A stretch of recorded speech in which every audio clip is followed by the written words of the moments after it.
What's going on, people? We are Tottenham TV. Alkmaar 1, Tottenham 0 in the first leg of the last 16. Simeon's back safe and sound from the Netherlands this morning. Obviously, it was a disastrous display from start to finish, really. It was really gutless. And it's it was really hard to watch for those 90 minutes, but you were there. You tell me what you saw with your own eyes out there. Yeah, it was a weird away trip because obviously, usually Tottenham, when we go away to these bigger stadiums, big grounds, travelling our numbers, thousands. It wasn't so much for a bigger stadium, though. That's my point. It was weird going away to Tottenham when didn't feel like there was a lot of Tottenham fans out there. Obviously, the allocation was 900, but in the ground it was pretty much half empty the away end, considering it was already small. It felt like there was like a few hundred of us there. It was very strange. That kind of encapsulated kind of the atmosphere going into it. Obviously, everyone was in a bit of a good mood, hoping we were going to turn up in a good performance, knowing that this Europa League's our last route of winning something this season. And I thought the fans weren't really up for it. There wasn't much atmosphere going on in the away end, and obviously the game, the team didn't really give us much to shout about. Barely a shot on target all game. Everyone was very, very frustrated. Everyone was not happy with what they were seeing, and obviously there were those scenes at the end with when Vicario came over and Maddison went over. A lot of fans were getting angry, and Vicario was trying to, I don't know, ask for a bit more, I guess, from the fans, or I don't know what he was trying to say. Maybe he was trying to say, just keep that belief going to the next leg. But I've seen a lot of fans weren't happy about that. I mean, I don't think there's much. I didn't see it as a big deal, but I think I understand kind of where fans are coming from, criticising Vicario for asking more from the fans who have obviously travelled there. Some have kind of taken days off work and spent money to be at the game and to be served up what we saw. It's understandable that fans are going to be frustrated and going to be angry with that, because we've been putting up with a lot of average performances this season, especially over the last 3 months. And now the players are coming back. We were promised, I guess, things were going to improve and that we were going to see what Tottenham were all about once these players come back, and that didn't happen yesterday. And I thought yesterday was on par, or even worse probably, from what we've seen in a lot of our performances over the past few months. It was shambolic. There was nothing really to be positive about. Maybe the only one, Bergvall, was the only one I thought try something and take the game to ours. Everyone else seemed to just lack kind of any sort of belief or any sort of willingness to take the game. It was almost as if we felt like we'll just come to this ground and try not to lose by too many. And that was kind of the feeling we went into the game. I'm not saying that's what they thought, but that's kind of what it looked like on the pitch. So they just wanted to make sure that it wasn't an embarrassing result, and we'll try and take them back at home and batter them there. That's what it felt like. But, that's a risky approach. It was a risky kind of mentality to have when this is a good team and you can't take anything for granted. You've got to go there and make sure you get the game done in the first leg, and so you give yourselves an easier run in the second leg. You can't just rely on the second leg, and that's kind of what we're doing from what we saw yesterday. You say they're a good team, but they're still going to be the poorest of opposition that if we are going to progress far into this tournament. They are going to be the poorest of opposition that we're going to play. And that did worry me, going away to a club like Alkmaar. And yeah, look, they've done well this season. They've got some good players there, young, fresh, energetic team. But like I said, they're the poorest of opposition that we're going to have to face looking forward into the tournament. So, I mean, that performance and the way we just handled ourselves on that pitch, it looked like getting overawed by the occasion. We couldn't handle anything that were throwing at us. They were just pressing us into oblivion, and we were faltering every time, and it just doesn't fill you with any sort of confidence that even if we do progress from this round, like, we've got to go away to Frankfurt or Ajax in the next round. Ajax is sitting top of the Eredivisie right now. Frankfurt is sitting third in the Bundesliga. I mean, it just fills you with no sort of confidence that we can go to any of these grounds and actually put ourselves about and get a performance, never mind a result. Yeah, I mean, it's hard to disagree with that, because we've had a lot of abject performances, especially recently. But in terms of the amount of performances we've seen of late, where we're playing this, swashbuckling football that we've seen at times under Ange, it's been so few and far between. So expecting it to click now is obviously a tall order. Obviously, we've still got players back this weekend. Hopefully, Romero, Van der Ven, they can give us a bit of a boost. But at the end of the day, you can't be relying on that. It's in the forward line, we looked completely lost of ideas. We completely looked like we didn't know how to open up this RZ team. It was actually so comfortable for RZ defensively. We barely laid a glove on them. And that is seriously worrying. And you're absolutely right. Even if we do get through, there's little confidence seeing how we played in that game that we can go to these away grounds, a tough away opposition. Whoever you play, it's going to be tough going away from home. Let's get it right. It's not going to be easy. And they're going to have confidence. They're there for a reason. And you got no confidence that we're going to go away from home in any of these grounds and get a result. Now, I said beforehand, I've said it before, if we play like we did early in the season, I think we can be a good team over 2 legs. And I said earlier in the season we were kind of losing very narrowly away from home and winning by big margins at home. Now, those home wins haven't really happened over the past few months for whatever reason, but they haven't. But we have to show that we can take them to the cleaners at home, and we have to make our home a fortress. That's the only way we're going to get through this tie, and that's going to have to be the main way we get through, I think, this tournament, because I think at home our performances have been pretty average pretty much the whole season. We've barely played well in very, very few away games, but there was a handful. Obviously, the Etihad, we had Old Trafford, but apart from those games, we've been really poor away from home, apart from moments, and we've really, really struggled to play that really good attacking football that we want to play, and we've really struggled to impose ourselves. We keep getting overrun, and we keep getting dominated physically by the opposition, especially away from home. That's been a massive problem, and it definitely happened again yesterday.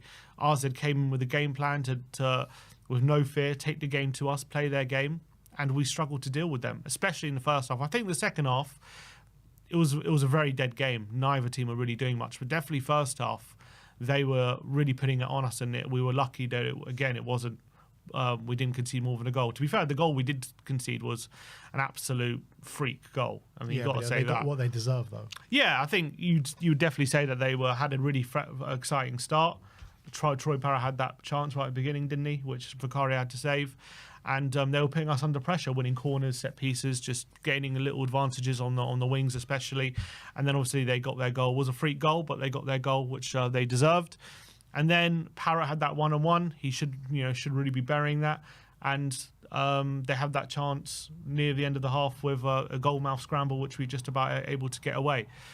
And look, to be fair, it wasn't even those moments which really worried me, because I think away from home against good European opposition, you're going to have moments where they have a few chances, but it was just a lack of quality and ability to hurt them when we're on the ball. That was the most concerning thing yesterday.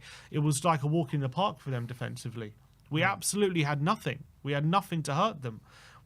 No one was beating their man on the outside. Maddison was going missing in the centre. Tell was struggling to hold on the ball. Completely. He was hooked at half time. I just don't remember any sort of shots or any sort of openings that we were able to really test their keeper or test their defence, get them running in behind, looking the other way. Everything was played at slow pace in front of them, and we were not looking to ask different questions of them. It was all kind of just played in front of them, and it was so easy to deal with. I don't understand though, because you look at these 3 pivotal games for us this season. Aston Villa, we went out the Cup. Liverpool, we go out the Carabao Cup. And this game, and there are a lot of similarities that you can take from these games. First of all, the no-show in midfield, where midfield is just so easily bypassed. There's not really too much aggression in there. So much space in the central areas of the pitch. You're looking up front. I mean, I feel like everyone's just playing so far away from each other. There's not enough movement. There's not enough link-up play.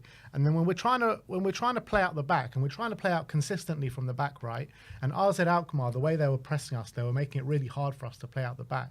And I just felt like it was more or less individuals, where it'd be like Jed Spence trying to dribble his way out of the press, or other players like just sloppily passing it out the back. And it was just like a mismatch of complete and utter dross from the defence to the midfield to the attack. There didn't seem to be any cohesion within that team whatsoever. And I was saying on the fan show yesterday, I was so happy that I lost my passport, because if I had to be out there to endure that dross out in Alkmaar, I'll be probably even more fuming today than I am. But it literally felt like watching the game yesterday. Ange Postecoglou before the game went into the local coffee shop, picked out 11 players that he could find or 11 people that he could find, put them on the pitch because they looked like they were just playing with each other for the first time. There was no teamwork, no cohesion. There was nothing. Definitely, I felt in build-up we missed Porro's passing. I've always said he's such a big element to our build-up when he's on that right-hand side. And I think we definitely missed that because Spence, as good as he is, he's not much of a player who's going to play those line-breaking passes into the middle, whereas Porro will do that. Spence will try and dribble his way out of trouble, and he's quite good at doing it. He tried it once, Spence, didn't he? One ball over the top, trying to find Maddison in behind. That was about it. And nearly found him, but it was just too far in front of him. But I definitely thought we looked a bit better in possession when Porro was there. We had our struggles in build-up, but I thought we did get used to them, to be honest. And by the second half, we were actually being able to build up well.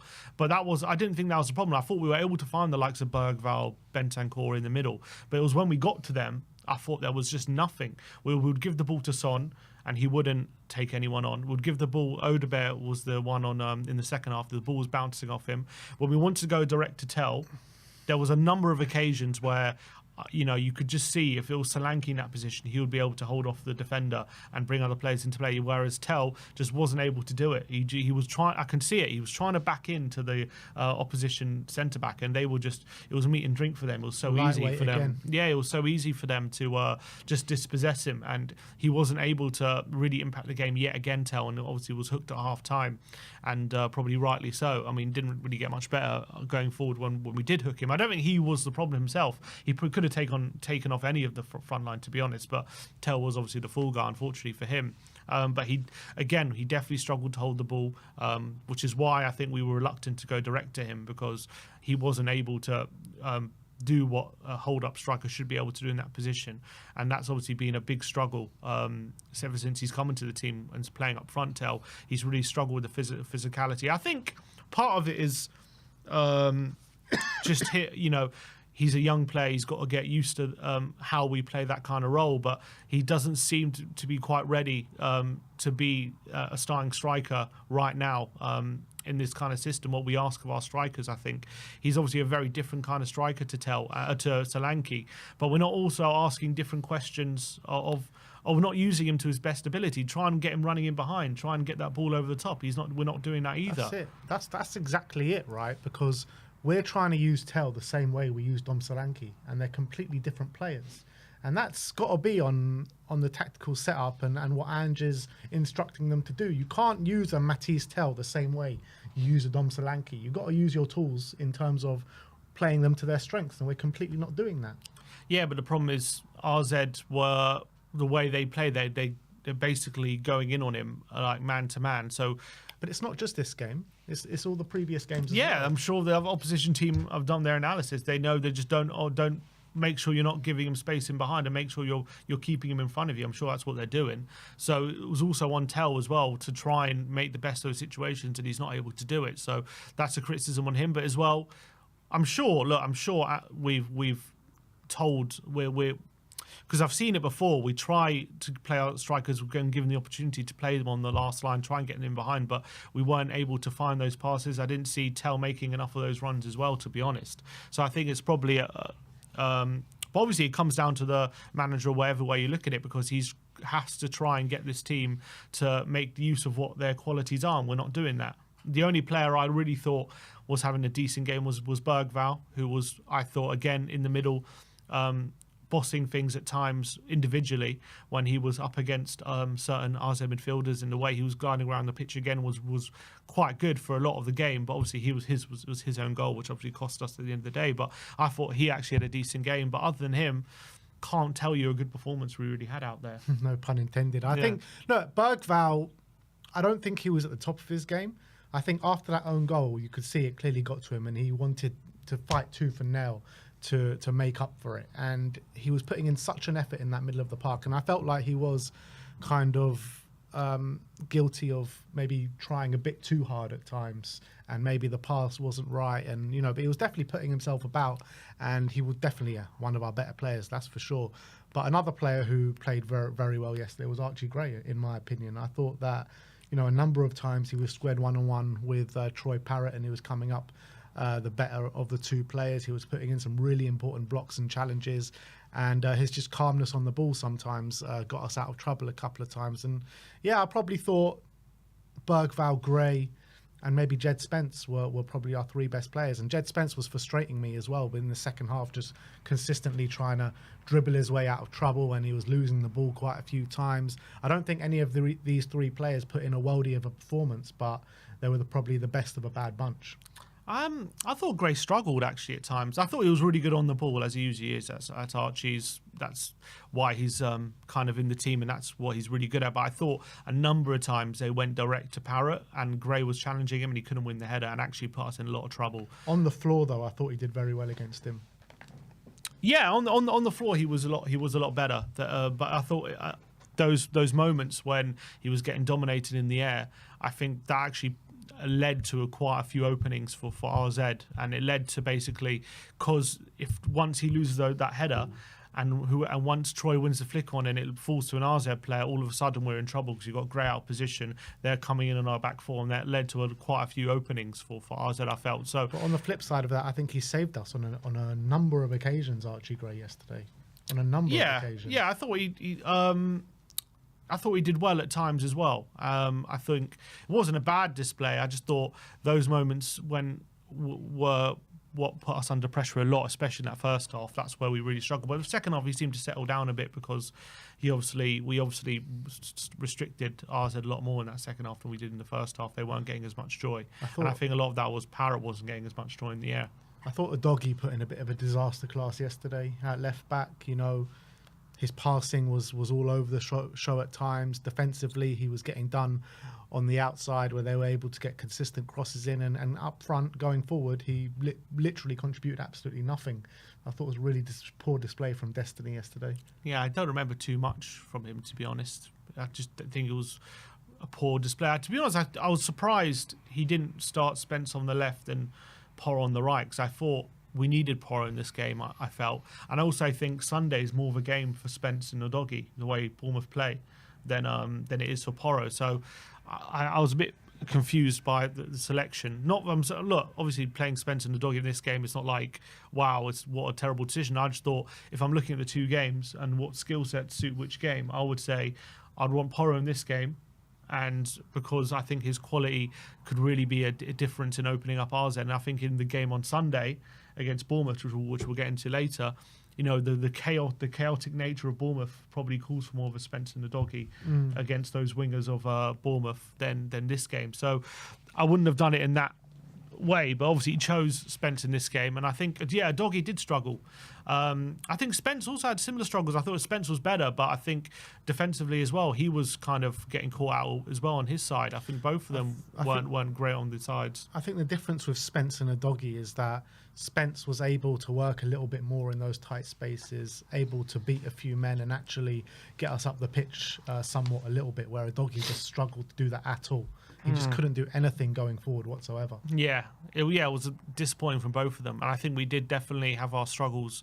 Definitely in the first half, I would say. Build-up was definitely a massive issue. I actually thought in the second half, I don't know whether it's RZ dropped off a bit of intensity, but I thought we were building up a lot better. And I thought we were able to break through them a lot easier. And we started to have a bit of control of possession.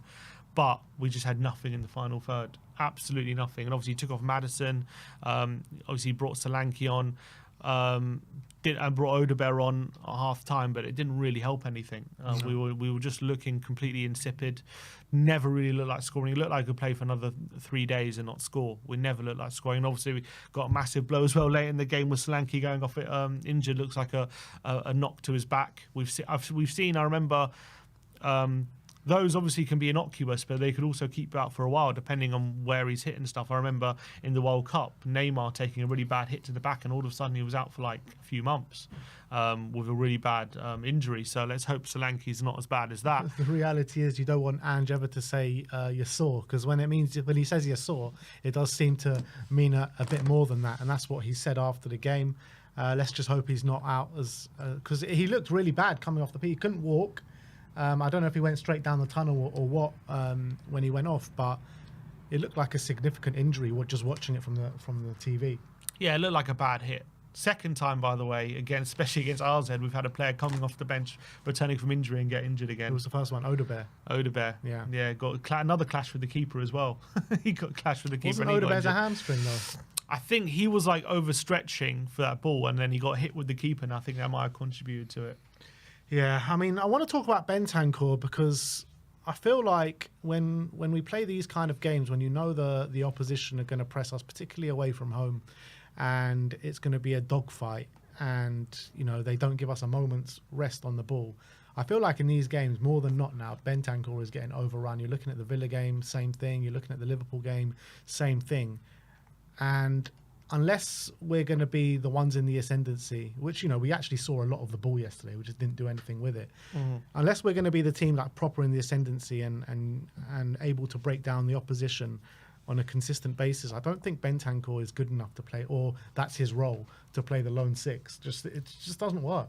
Well, the problem is we don't really have a player who's basically, if what we want to aim for is to be a team that's really dominant, really dominant, suffocating the opposition and not giving the opposition a moment's rest, right? And so those moments where our number six should be just basically mopping up and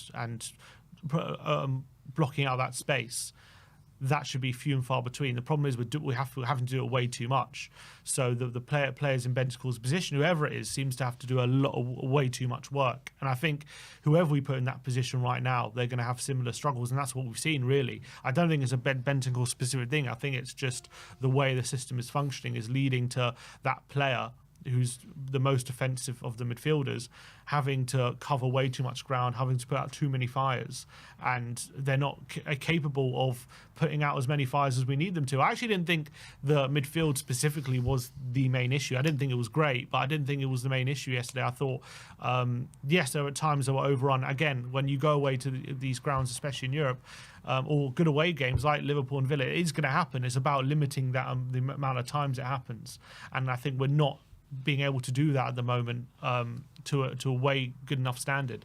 And I think there are times when we are doing it and all of a sudden the player in that six looks like he can do the job. But in these games, when you're coming up against, technically good midfielders who can exploit those weaknesses way more often, they're looking way too much overrun. And I think that did happen, especially, I would say it happened a lot more in the first half yesterday again than it did in the second half, but I think the second half it settled down a bit.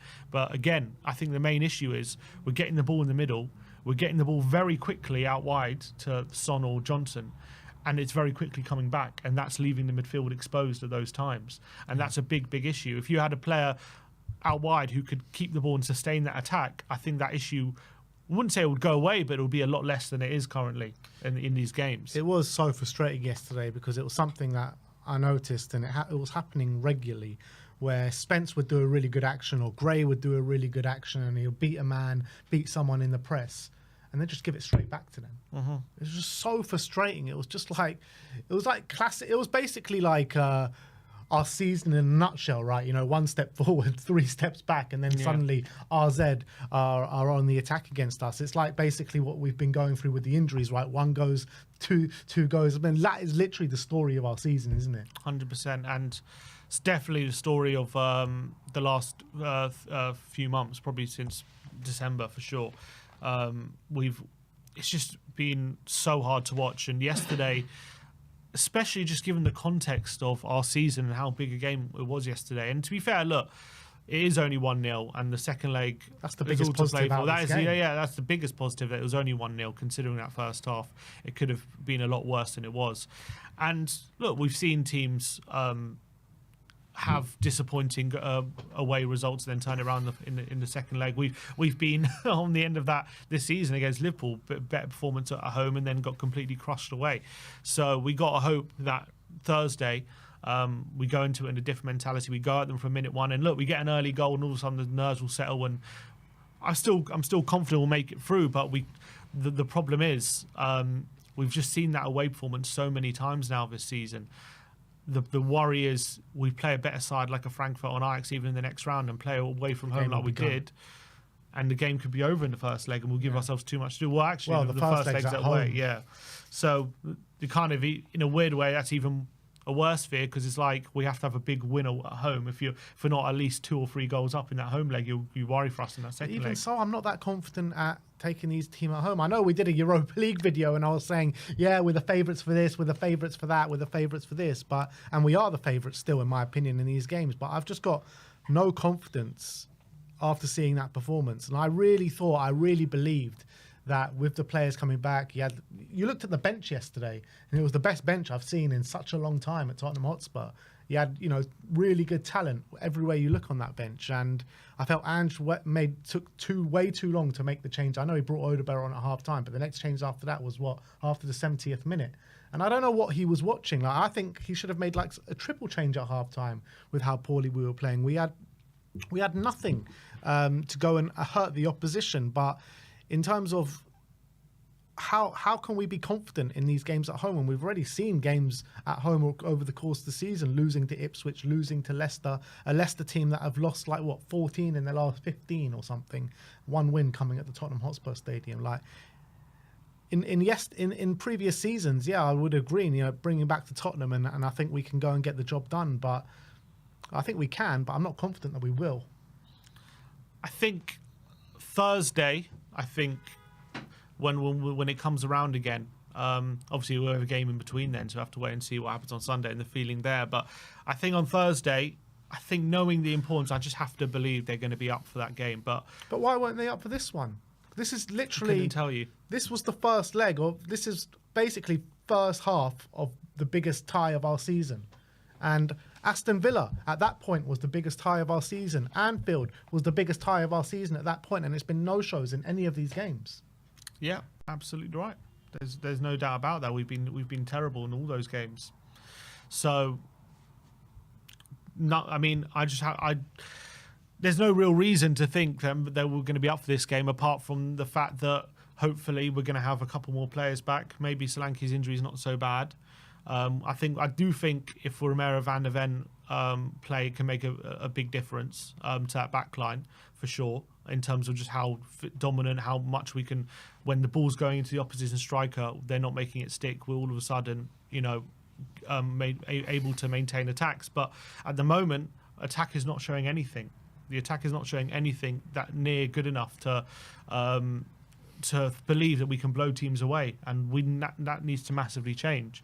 Even in our wins recently, I know we beat Ipswich 4-1, but even that game we were very clinical. We didn't create loads of chances. We just took the chances we created, which was obviously we created like 4 or 5 chances. We took 4 of them, and it was just a super clinical performance. But we haven't really had a game where we've created loads of chances for a while. Obviously, second half against City we created a few, but it wasn't tons and tons, but it was a few.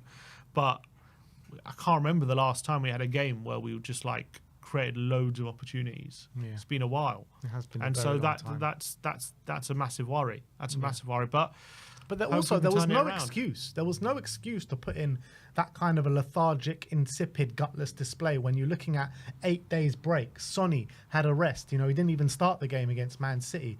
The excuse of fatigue should not even be muttered under anyone's breath after the game yesterday. You know what I mean? There was no excuses for that performance yesterday at all. It's got nothing to do with fatigue. It's about how the team was set up. It's about the mentality of the players, a lot of it as well. There's no excuse for how we played yesterday, and that's where big question marks come when it comes to how we're approaching these games, what Ange is saying to them before the game, how motivated they're getting, I think how we lacked any sort of imagination in that final third, how we lacked a lot of movement, how we didn't trouble them. And none of that is to do with fatigue or anything like that. That's to do with the approach and the management, 100%. And when we knew coming into this game, we had a long break. We had a lot of, we gave the players extra time off because of, certain reasons. And I don't know what they were doing that time off, because it didn't look like they were refreshing themselves, because they looked completely lethargic on the day. And maybe they're used to just putting in these insipid displays because it's happened so often. And I don't know. That was very, very worrying yesterday. Absolutely worrying. In terms of Ange, then I guess we got to speak about it. Obviously, before we get into Ange, let me ask you just quickly what you thought of the whole Vicario thing that happened at the end. Yeah, so obviously you were there in the away end, so you would have seen it a lot better than me. The first I saw of it, so you sent some footage back, and I was watching. I went straight to that video, not knowing anything about the Vicario thing, by the way. And I saw Vicario leading the team over to go clap the fans. And then you see the fans like just... Then you switch, you kind of pan to the fans, and the fans just going mad. Yeah. And then you go back on Vicario, and Vicario's like doing this and doing that, and then like looking really angry as he's turning away. And I'm like, that's a bit strange. And I was saying, what is going on here? And it did look like Vicario was showing quite a bit of dissent to the away end, and looking, showing anger basically towards the away end, which I thought was really strange. Obviously, I don't know, I wasn't there, so I can't really see what the whole dynamic was. You were there, but I mean, I think you've got the dynamic pretty spot on. I think he went over to clap the fans. The fans were obviously disgusted with what they saw, and probably rightly so, with no shots on target. And I think Vicario was... Well, I think what Vicario is trying to do, which in normal circumstances would be fine. Like if let's say we were doing fairly well this season, right?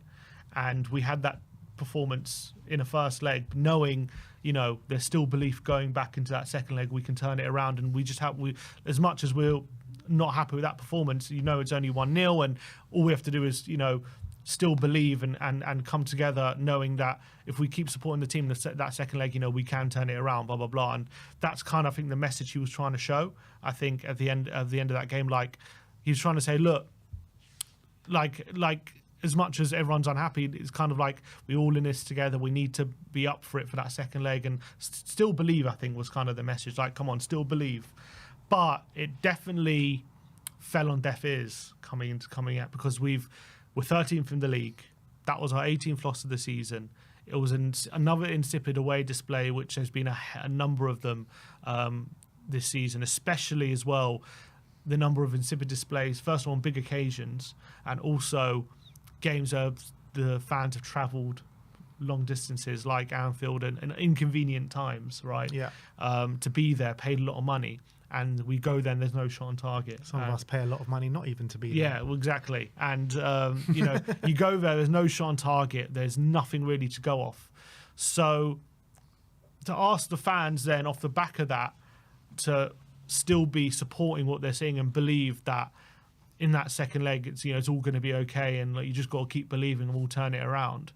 I think I can understand a lot of fans saying, well, actually, I don't believe. And actually, I am going to complain about what I'm seeing. Actually, I'm fuming about what we're seeing at the moment, because it's nowhere near good enough, especially when we've travelled these distances and you can't even get a shot on target. How am I supposed to believe you're going to turn it around in the second half? Now, obviously, Vicario is in the dressing room. He obviously he's a very, very passionate guy. If anyone watched that documentary of him coming back from injury, I don't know if you saw it. This is a guy full of passion and belief in Tottenham and this club, and he just wants everyone to be as one. He's just a very, very passionate guy, and he's always going to believe that we can turn it around in the second leg. He's always going to believe that we're better if everyone is supportive and full of that belief, and that's what I think he was trying to show. And I think in a different situation it would have been received a lot better, but unfortunately we are where we are at the moment. And I don't know if it was maybe a miscalculation from him or what it was, but a lot of fans took it the wrong way. I kind of see what he was trying to say, but I think I understand a lot of the fans' frustrations and anger at that point of view, where they're not going to be very receptive to that kind of message right now. And it's more about less show of passion and all of that. It's more about showing it on the pitch rather than having all these shows of passion off it. But the reality is, right, Vicario is one of the only ones that does keep that consistent passion on the pitch, does keep up his performance level. He was probably our best player last night.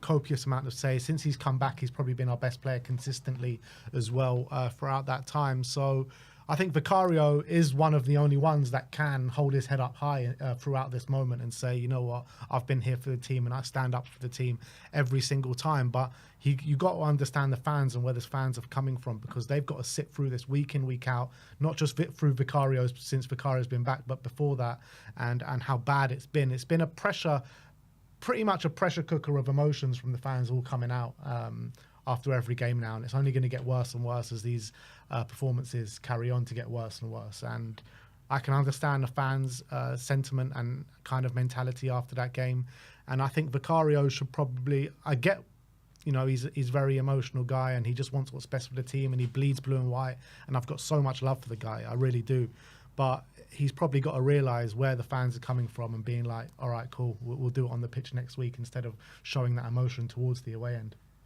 Yeah, pretty much. But also, you know, I was listening to Ange in his presser talk about it, and he's saying, these guys are human; they're not robots, and a lot of fans and not specifically Tottenham fans, but fans in general, they call for players to show more passion and want to see a bit more of their personality. But then, as soon as they show it, like they did, yesterday with Vicario, a lot of fans all of a sudden, there's a lot of negative reaction to it.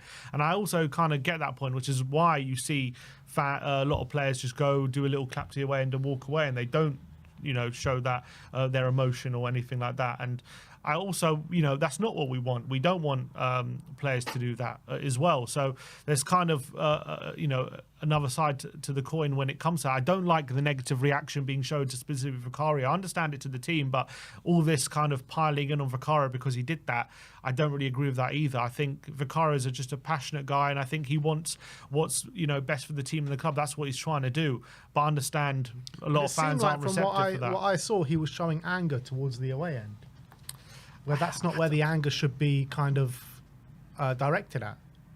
I don't think it was anger, but I think it was more like, let's stick together kind of feeling. That was what was more like, let's not turn on each other thing kind of feeling. That's what I think the kind of method, like, let's, we let's believe that we can get through that second leg kind of thing. Obviously, he's not saying that all with one cheese. That's a lot of words, but I think that's the kind of message I kind of felt like he was trying to say. Like, there's a lot of angry fans, they're shouting things. He's like, let's not turn on each other kind of thing. Let's keep believing we can turn this around. But as I say, a lot of fans, are not going to be receptive to that message right now because of what they've been seeing. Look, the reality is, come Thursday next week, he said in an interview after the game, next Thursday you'll see the real Tottenham. And to be honest, I am sick and tired of hearing these kind of things from the players, because we've heard it so many times. But if that is the case, and we go out on Thursday and do the job, then no one's going to remember this, whatever happened after the game on Thursday. Yeah. That's the truth. If we go through, everyone's just going to remember we're through. It doesn't really matter what happens. But we just got to make sure, first of all, look, definitely focus on Thursday. And again, listening to Ange in his press, it definitely feels like his focus is on that. He keeps saying how Europa League's a priority now, things like that.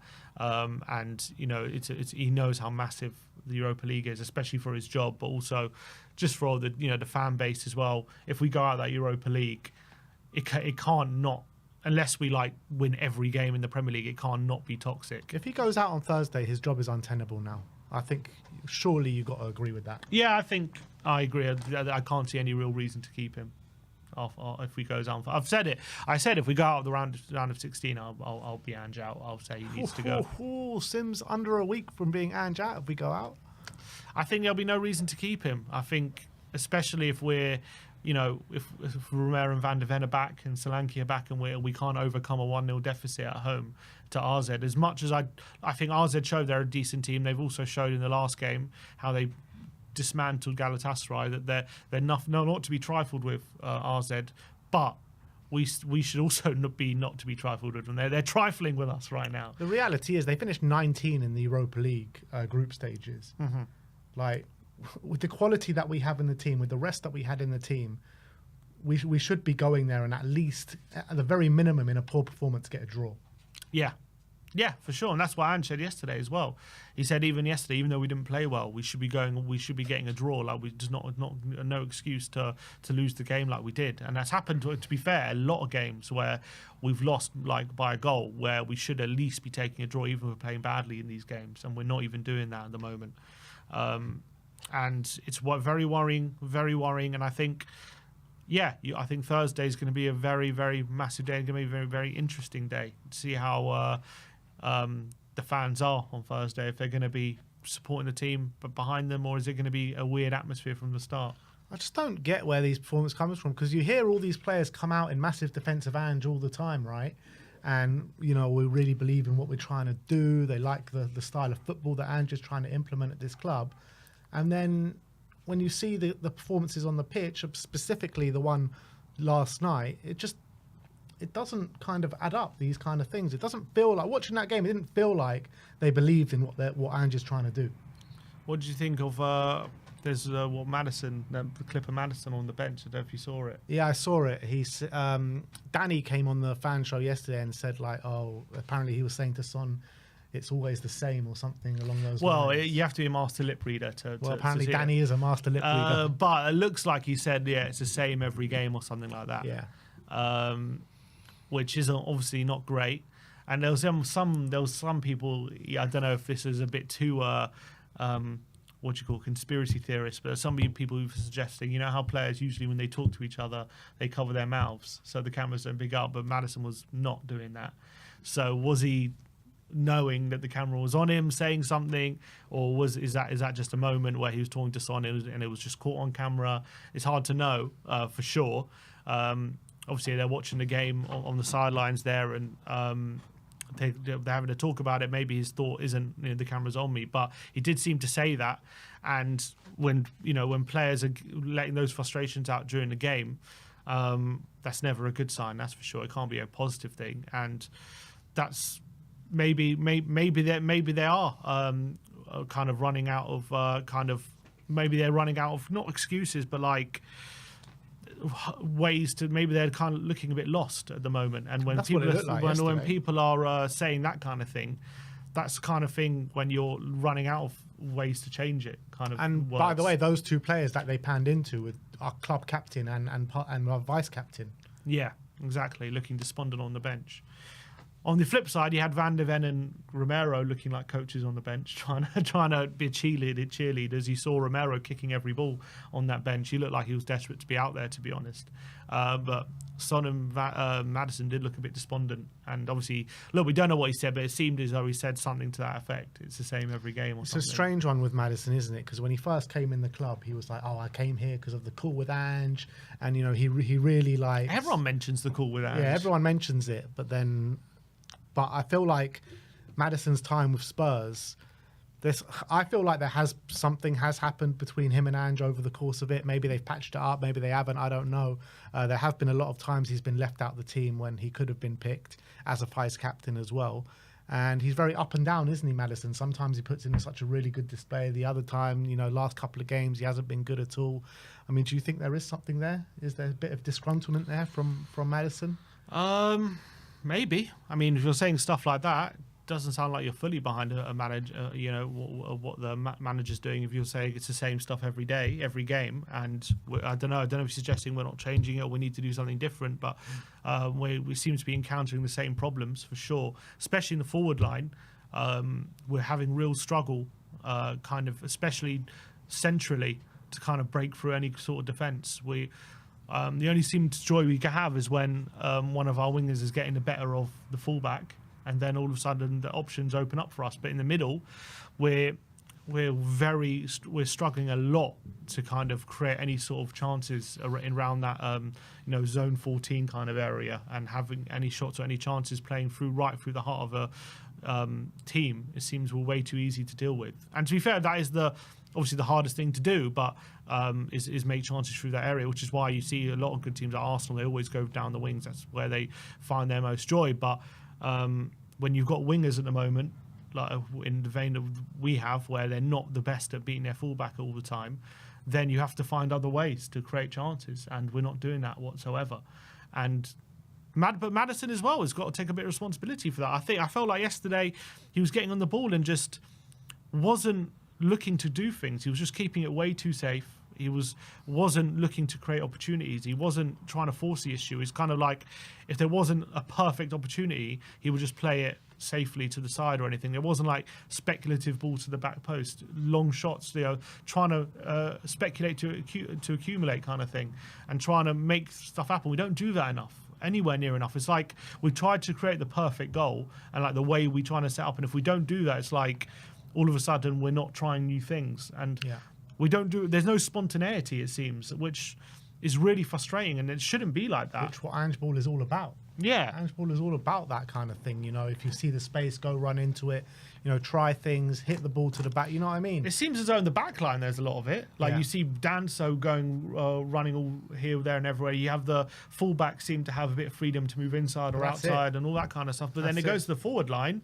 It's like very, very rigid at the moment. It's like there's no spontaneity at all. I felt like everyone on the pitch yesterday was just waiting for someone else to come up with some sort of individual brilliance. That's what it felt like on the pitch yesterday. And, like that with that Bentancur run where he takes it past 2 or 3 men. We didn't even talk about, by the way, aside from this point, that bloody free kick with Maddison and Son. One of the worst free kick routines I've ever seen. And just before that free kick was taken, I see Sonny is there to take the free kick, and Maddison comes over, grabs the ball. And I said it even before the free kick was taken. At what point is Sonny, as the captain of this football club, just going to say, no, I'm going to take this free kick and I'm going to shoot? Like so often we see Sonny go there for the free kick, Maddison come over, someone else come over, even Eric Dyer come over when he was at the club and be like, no, I want this one. And Sonny's like, yeah, all right, you can have it. Like, come on, man. You're the best free kick taker at the club, so show it. Is he? I think so. Well, based on what we've seen for Korea, potentially. But maybe clearly in training, he must be behind the likes of Porro and Maddison because they always get it over him. It's not that they always get it. He always gives it to them. I think they're probably the free kick takers, I'm guessing. Look, Sonny is also one of the free kick takers because he's always the first one to go over. Well, I don't. If Sonny was the free kick taker, I don't think he'd give it up. Sonny's the captain. I think he makes the decision on the field if he wants to take it or if he wants to give it to someone. I'm pretty sure we have set free kick takers. Well, why does Sonny always go over? Because sometimes you feel it. Sometimes you feel it. You're like, I want it every single time, and then someone else comes. Every time Sonny goes over, and every time someone comes up to Sonny's like, no, I'm feeling this one. Can I take it? And Sonny's like, yeah, sure. No, I think what probably happens is Maddison or Porro probably are free kick takers, but when there's one in a good position, I think Sonny sometimes feels like I want to have a go at this. Like, I want to have a chance, but because Maddison and Porro believe in themselves, they're like, no, I'm the free kick taker, I'm taking it. That's what I think is probably more likely scenario.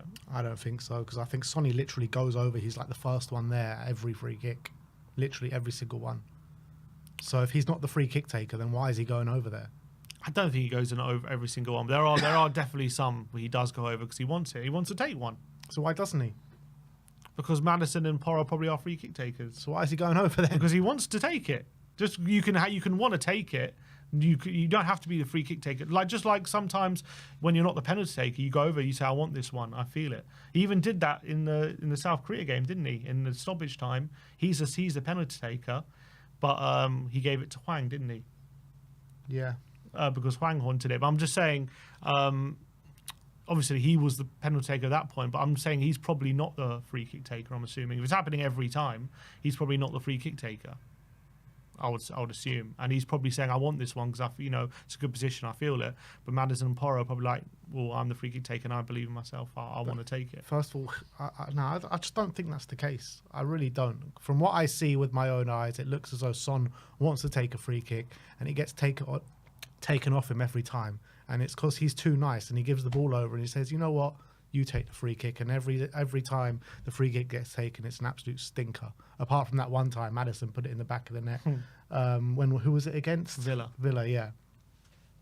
So, I mean, Sonny, I think he needs to be a bit more strong sometimes in those kind of situations because he's such a good free kick taker, Sonny. But if it is true that they are the free kick taker, then you're saying Son needs the balls to tell them I'm taking this one. But if it is, I'm saying what I don't think it is. I think it is. I think the majority of the season, Maddison and Porro have been our free kick takers whenever we have one. I think Son is up there with them. I think Son is also a free kick taker. I don't think Maddison and Porro are ahead of him. I think I don't even think Anja signs like takers like that. I think that he has the guys who kind of, the best at the club at taking free kicks, and I think they sort it out on the pitch between them. Maybe that might be the case. I would think, from what I've seen, Maddison and Porro take most of our free kicks when they're there. I don't think it's just because they're shoving Son aside. I think that's probably what they've planned. And I agree. I think there should be occasions where Son really wants one. He should tell them, look, I'm taking this one, and he doesn't. Maybe he's not forceful enough on those occasions. But I don't think he's the designated free kick taker, and he's getting shoved off it. I think it's the opposite. All right. Well, we're never going to know, are we? So. No. That is your match review, 1-0 against AZ Alkmaar. We still got the second leg to go through. So next Thursday night is a big, big night in the outlook of our season, the outlook of Ange Postecoglou's tenure at the club. So next Thursday night is a big, big night for Tottenham Hotspur. Don't get it twisted. Let's get in. I think I saw a couple of super chats come in. Just one here, saying, this reminds me of the AC Milan legs under Antonio Conte. Well, yeah, the first one, obviously, we lost in San Siro. We didn't play badly in the San Siro, if I remember. We lost 1-0, but it was a very even game. But obviously, the second leg we drew 0-0. We'll have to wait and see what happens when on Romero Thursday. got sent off. Romero got sent off. That was also such a frustrating game. Didn't create anything. But AZ have got to come to our ground, and we've got to show that we can overwhelm them as much as they overwhelmed us. Like that game was AC Milan, one of the most decorated clubs in Europe in the Champions League, and now this is AZ Alkmaar, who have got no European pedigree whatsoever in the Europa League. Yeah, that's how far we've fallen. Another super chat here from George. No comment there, but big up to you, George, and thank you for sending in a super chat. Let's move on to the player ratings. 1-0 against AZ Alkmaar. Vicario up first. 7s all round for Big Vic. And yeah, I did think like he was probably our best performing player on the day. A number of saves, one in an important one in the second half as well, when it looked like who's that player? Who was that player? Poku had that shot, and he got down well to save it. And yeah, I think if we had another keeper in goal, we could have lost this game by more than 1-0. Yeah, made some really crucial saves at crucial times. I think he was probably one of our, if not the best player for us again. Another really good display from him. This really good save from Parrott, made himself big when he was a one-on-one. Actually made a good save, I think, right at the beginning of the game from Parrott as well, when that was a decent opportunity. And then the save from Poku down to his right was probably the best of the bunch, which was he had to be really fast, get down to his right. Reminded me quite a lot of a save that Lloris used to make. He just collapses his body very quickly and gets down low. That was a really good stop. So he had to be able to stop top of his game to make sure that we stayed in the tie, and it's only 1-0 thanks to that. Couldn't do anything with the goal though, unfortunately. Jed Spence, 6s all round for Jed. A bit of an up and down game from Jed. I thought he was one of the only players just like being really aggressive, winning his duels and making himself a real nuisance. I thought at times he was working really well in the tight space and being able to drive out of the press. But, a lot of times as well, it seemed like he just wanted to beat that press all on his own every single time, and he was like dribbling into players and losing the ball in bad situations. So I thought it was. I did think he was one of our better players, but still nowhere near kind of the levels that he's been over the last couple of weeks. Yeah, and again, him on the right, he didn't seem to invert as well as he does when he's playing on the left. So maybe it's just a lot of getting used to there. But he definitely didn't really get forward that well. I thought in the final third, didn't get to the byline too many times. I'm trying to remember a couple of times he got there and put a cross in, but wasn't really anything in the box to deal with. I think the keeper ended up gobbling them up. I thought in build up, he occasionally did well with his dribbling, but too often he was getting surrounded by RZ players and he didn't really have an out. I thought there were times he linked up quite well with Gray in the build-up to get us through, and I think he grew into the game quite well. But yeah, it wasn't one of his better displays in recent weeks. Yeah, but the stat actually with Jed Spence yesterday, he won 4 out of his 5 aerial duels, and he won 10 out of his 18 ground duels as well, which showed his aggressive nature on the pitch yesterday. And he was fouled 5 times, so that is obviously pretty good. Yeah. Archie Gray up next. Sim gives him a 5. I gave him a 6. I thought he did, a really good job for the team at times yesterday, particularly when he was defending. In his one-on-one defending, I was actually really impressed with him. Copious amounts of blocks, interceptions, and on the ground, I thought he did a really good job. And his switches of play and long balls were spot on more than not, which you're going to get with Archie Gray. But Parrott did kind of dominate him in the air at times. Yeah, and I think that was definitely a bit of an Achilles heel in that first half, because a few times it went direct to him and he was able to flick it on and cause us quite a few problems, and they were able to get on the outside due to those flick-ons. And I thought Gray was really struggling with that aspect, but I thought he's still so composed on the ball. The couple of times he kind of dribbled his way out of trouble, got us up the pitch, very impressive. I thought some of his one-on-one defending as well up against Parrott was pretty good on the ground, but I did think aerially his struggles were apparent, and I think that did cause us a lot of issues actually, his aerial defending, and that's why I gave him a 5. Kevin Danso up next, him gives him a 6. I gave him a 5. I felt like Danso was the opposite of Archie Gray, where he was so dominant in the air, but on the ground was found wanting a bit more than not. And I felt like him on the left-hand side of the fence made it a bit awkward for him with his playing at the back, and he did a lot of misplaced passes that, the ball was just coming back straight away after that. So a bit disappointing and not up to the levels that, again, maybe he was last couple of weeks. Yeah, I thought defensively, obviously he got caught out by Parrott for that one-on-one, which he kept him on side. But apart from that, I thought when balls were coming into the area, he was doing quite well. I thought when Parrott was up against him, he was really dominant, and that really helped us. But yeah, I think positionally that he had a few issues when RZ were getting in behind us and he wasn't picking up his man. He wasn't kind of in the right area. On the ball, he also did have some issues, especially he's trying to play his way out at the back. Again, him being on the left-hand side, you could see occasionally he would have some struggles kind of with the passing angles, always passing it maybe behind the fullback a bit instead of into feet. And I think the passing in towards the strikers or midfield wasn't particularly impressive as well for large parts. So I thought defensively did quite well, but on the ball was polar opposite to Gray. Destiny Udogie up next. Him gives him a 5. I gave him a 4. I was really disappointed with Destiny last night on the left-hand side. Look, he did well in terms of the amount of times he could win duels, 7 out of 9 duels that he did win, but I just felt like defensively for the most part and offensively he was found wanting more than not. I felt like they were getting on the outside of Destiny and being able to get in crosses consistently and going up, charging up top. And what Destiny, when you see a Destiny in full flight being those bulldozer that can just bulldoze his way up the pitch and create attacks for us, we saw none of that yesterday. Yeah, I think he didn't really link up with Son at all much down that side. There was one time, wasn't there? He got to the byline, put a ball across the face, but I think it was easily cleared. But, I think that was one time he was able to do it. I thought Poku on that side was a threat, really big threat, and I think he didn't deal with it fantastically. I think defensively, by and large, he wasn't terrible when he was kind of dueling with a player, but I felt like when that player got that separation, was running in behind him, he was really, really struggling. I felt a lot of that time, and I think probably rightfully taken off.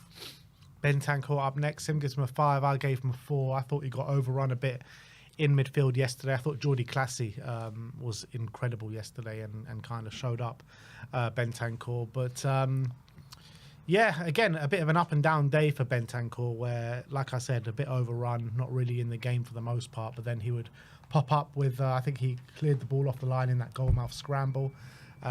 He made that unbelievable run trying to push the agenda in Spurs' situation. He beat like 3 or 4 men, and I was saying, keep going.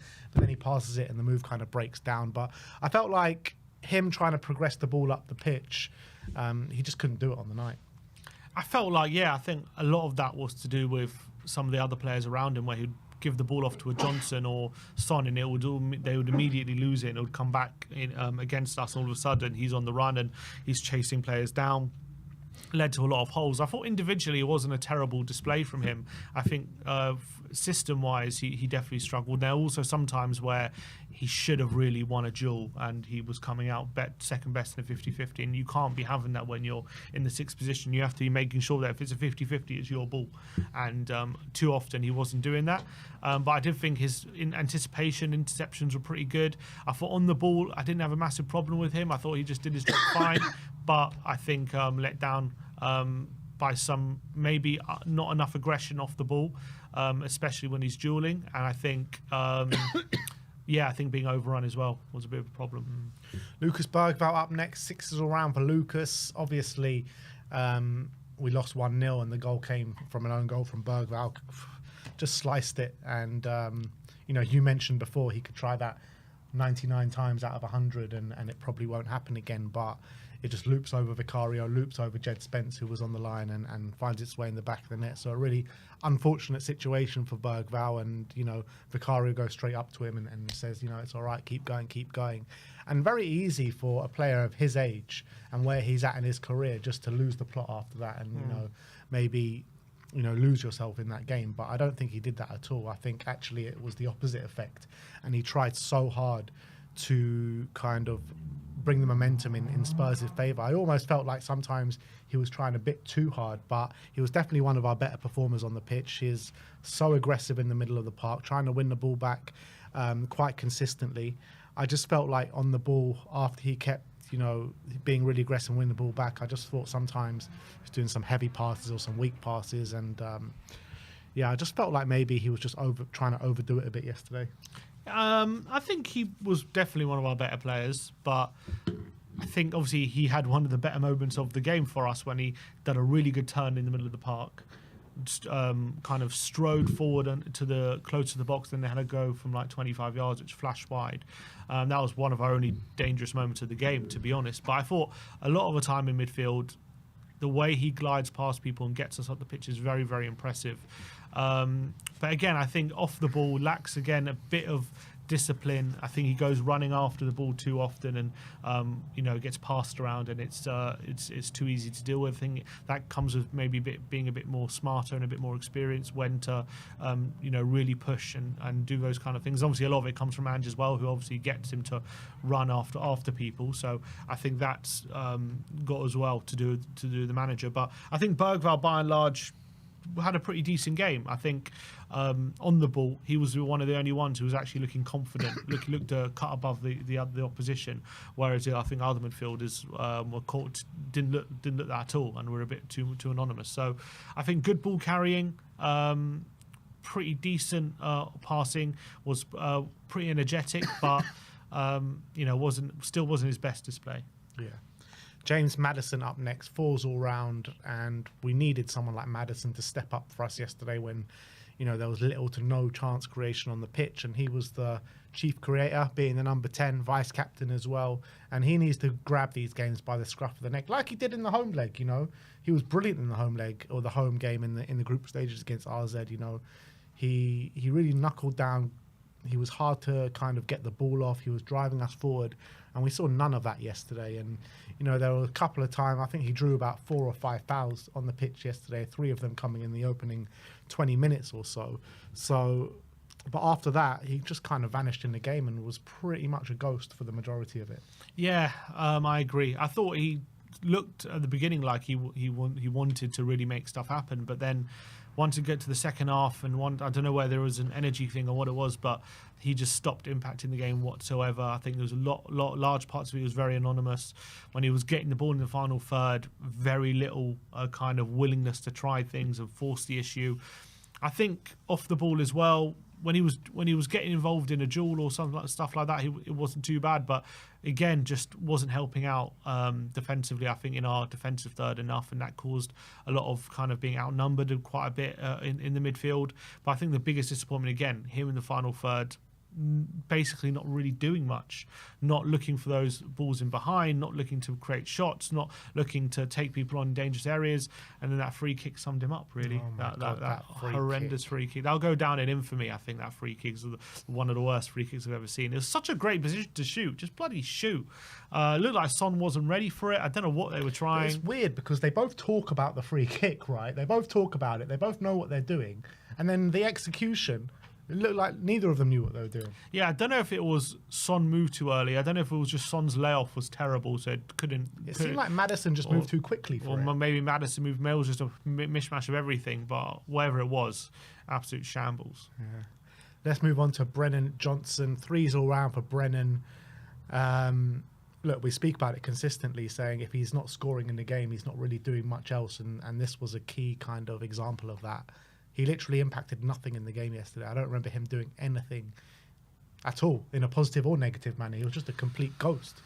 Yeah, he had one shot, didn't he? Which was not a great shot. It was on his left foot from like 25 yards or something. It was over the bar. Like it wasn't a great effort. Other than that, it was interesting when he was running at a player and he was going on the outside.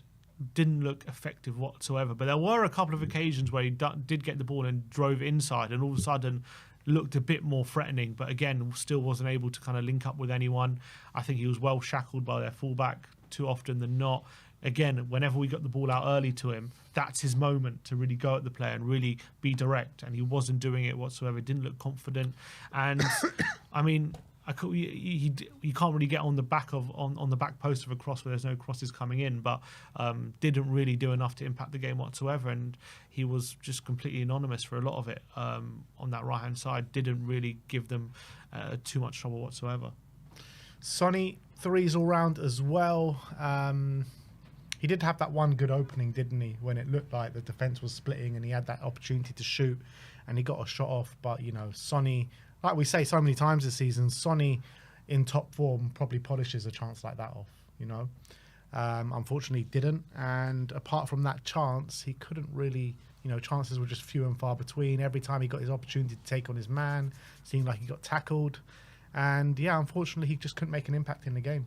Yeah, I think first half especially, a number of times we got the ball early to him out wide in a good position for him to really drive at his fullback, and he just failed to do so. Was countless, and that really kept putting Tottenham under pressure. And obviously Tell wasn't able to hang on to the ball as well, so that was a situation. Obviously Ange changed at half time, but he was really struggling out wide. You saw what he did to like Ben Godfrey, you know, against Ipswich, and you know, that's what you expect Son to be trying to do against this level of opposition, but he just wasn't capable of taking on his fullback with any regularity at all, and wasn't able to get any sort of quality service into the box. He did have that one opening where he did move up front in the second half, and maybe was a bit more impactful than Tell, but still wasn't anywhere near impactful enough. Didn't really get involved too much. Had that one shot which went over the bar, which was from obviously a difficult position. Obviously, we know Son was capable of scoring from that kind of angle, but you know, don't really expect him to score. And other than that, didn't really impact the game enough, and then got hooked for Solanke. Yeah, in a weird way as well. Like Son was probably the most dangerous out of the front three. Not saying that's how bad. That's how bad they were. Let's finish off in terms of the starting lineup with Matisse, Tell. Threes all round for Tell. I'm starting to get really worried now because there's 3 performances in a row, 3 carbon copy performances, not physical enough to make an impact. Yesterday he was like dropping deep and trying to get involved and knit the play together, but he just couldn't make any sort of impact in the game, and he was no threat for AZ Alkmaar whatsoever. They dealt with him so easily, and he got taken off at half time, and rightly so. Yeah, I think struggled badly to kind of back into those RZ centre-backs and create that kind of separation, use his strength to hold the ball up and bring other players into play. It was just bouncing off him every time, like it has done, to be honest, in the last couple of games when he's played in the front line. Doesn't really link up too much with players in the final third. You just see it when Solanke's on the pitch. They have no trouble kind of using him as a backboard when he's in the area to try and create opportunities from that point of view. But when Tell was there, he just wasn't doing that, wasn't able to do it. He's just struggling in that number 9, to be honest. He's struggling to impact the game. I think a lot of the times our number 9s don't have a lot of touches, but Tell, I think, he's the kind of player who wants a few more touches on the ball to try and impact it. And I don't think he likes being out of the game like a lot of our strikers can be. And he seems to get frustrated. He seems to come short to get the ball, a lot of these things. And he struggled. And obviously he did get hooked at half time.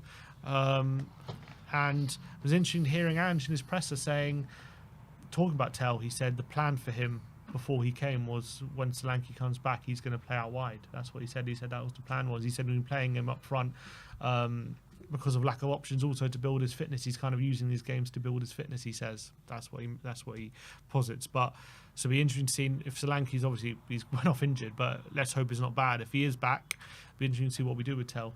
Yeah, and if he's not, then it's going to be more of the same, unfortunately. But it's interesting, it's interesting to hear the criticism of playing Tell up front, because like we played him up on the left against Villa, and everyone was like, "What is Ange doing playing him off the left? He's a striker, playing him up front." He obviously moved up front and scored a goal, and now he's playing him up front. Everyone's saying, "What's he doing playing him up front? Play him out wide. He's a winger. Why are you playing him up front? It's misprofiling, all this stuff." It's like he's just trying to figure it out at the moment. I think Tell knows what he is.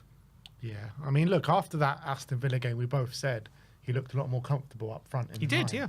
And then in the Man United game, I thought in the 9 he looked decent. He was getting a lot of the ball, getting chances. Obviously, he should have put the ball in the back of the net. And then the games after that, every game he's played, pretty much the 3 games, he's just been so physically out-muscled. No impact in the game. Just looks so lightweight. And yeah, I don't know what the answer is with Tell. But he also mentioned he's going to get chances on the left and the right, he said. Well, he's going to have to. I reckon he'll probably have more chance on the right than the left. Well, there's definitely more opportunities there. Yeah, that's for sure. Yeah. So, look, we'll see what happens, but maybe we'll see what happens this weekend, because he's going to have to manage players' minutes with the game on Thursday next week. So maybe Tell see some minutes on the right-hand side this weekend. But as well, like you look at Dane Scarlett, and I think Dane Scarlett, in terms of physicality, looks much more up for the fight than a Tell in the number 9. Yeah, it'd be interesting to see if we give him a go what he can do. I don't know if he's going to be able to hold up the ball as well as how better than Tell, but can't do much worse at the moment. That's what I'm saying. So I think he will be better than Tell in that aspect. Potentially, I don't. But he might be better than Tell. But is it going to be good enough? You know what I mean? Maybe not good enough in terms of how Dom Solanke can do it, but it'll be better, in my opinion, than what we're seeing right now. Yeah, potentially. But then Tell's obviously, I think, better at other aspects. So like it's about a balance, like how you do it. And obviously, right now he's landed with Tell. But I would like to see Scarlett have a go, to be honest.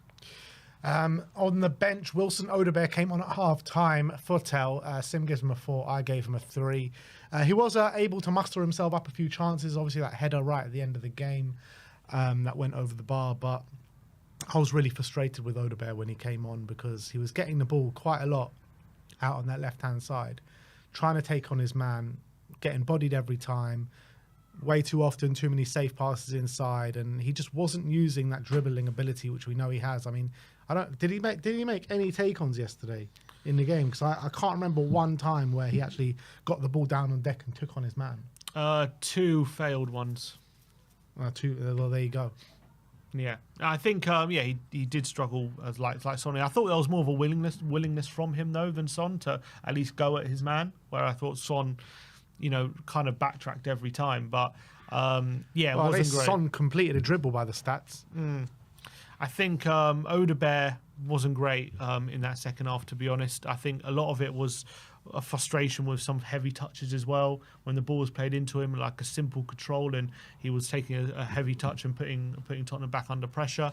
I think it was a bit of a really, really frustrating performance I felt in that second half from Tell. Not much in it, but at least he had that chance. I mean, he got in the box, but the header wasn't very good. Second time he's at least one positive I guess you could say is obviously the 2 chances he missed against City and the header he had yesterday. He's getting in the box though, and the more he does that, hopefully he can get better at finishing.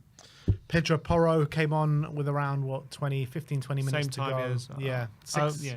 6 is all round for Pedro, and I felt as soon as he came on, we actually had an outlet on their right-hand side. He was able to put in some crosses, even whether they're successful or not successful. At least we were putting in crosses when he came on, and I felt like he looked sharp coming on the pitch at that moment in time, and it's something that we desperately needed. And I was calling for Pedro to come on from pretty much early in the second half.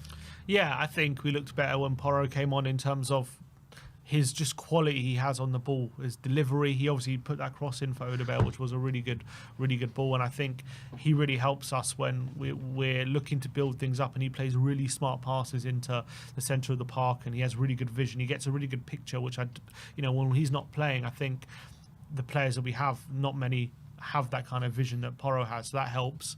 I don't think it was like a giant improvement, but it was a little bit better when Porro came on. Yeah. Pape next, 5s all round for Pape, and I did feel like it took us up until like the 88th minute the 85th minute to to actually go and have a go and feel like we can get something out of the game. But yeah, I think Sarr, what he did when he came on was helped us kind of manage the midfield a little better, gave us a little bit more legs in there and helped us drive us forward a little bit. But yeah, it wasn't a great performance by any stretch of the imagination. Yeah, I don't think it impacted the game too much. Obviously, we're chasing the game at that point. I guess the good thing is once he came on, we kind of didn't allow RZ too much going the other way. So it did restrict them and stop those counters. But in terms of quality going forward and looking to kind of get back in the game, he didn't really offer much. And last but not least, Ange Postecoglou. Sim gives him a 3. I gave him a 4. And you got to look at the application on the pitch. You got to look at these gutless displays that keep happening in big games. Villa out the cup, Liverpool out the cup.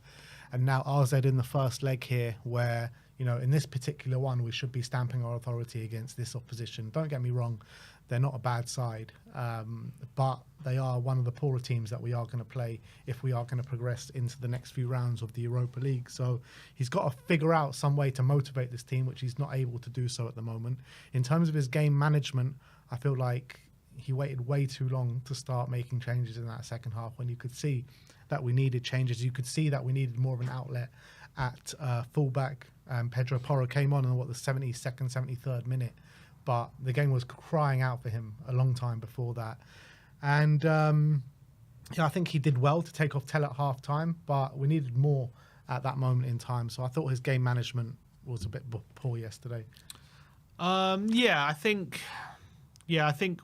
first of all with the lineup, I didn't have too many problems with it. The only thing is I would have started Porro in this game and Spence at left back. That's probably what I would have done, but I wasn't massively annoyed with starting Spence in the doggy instead. But apart from that, I didn't have a big issue with the lineup. It was pretty much the best team we could play, to be honest. So it was our strongest team apart from Romero and Van der Ven.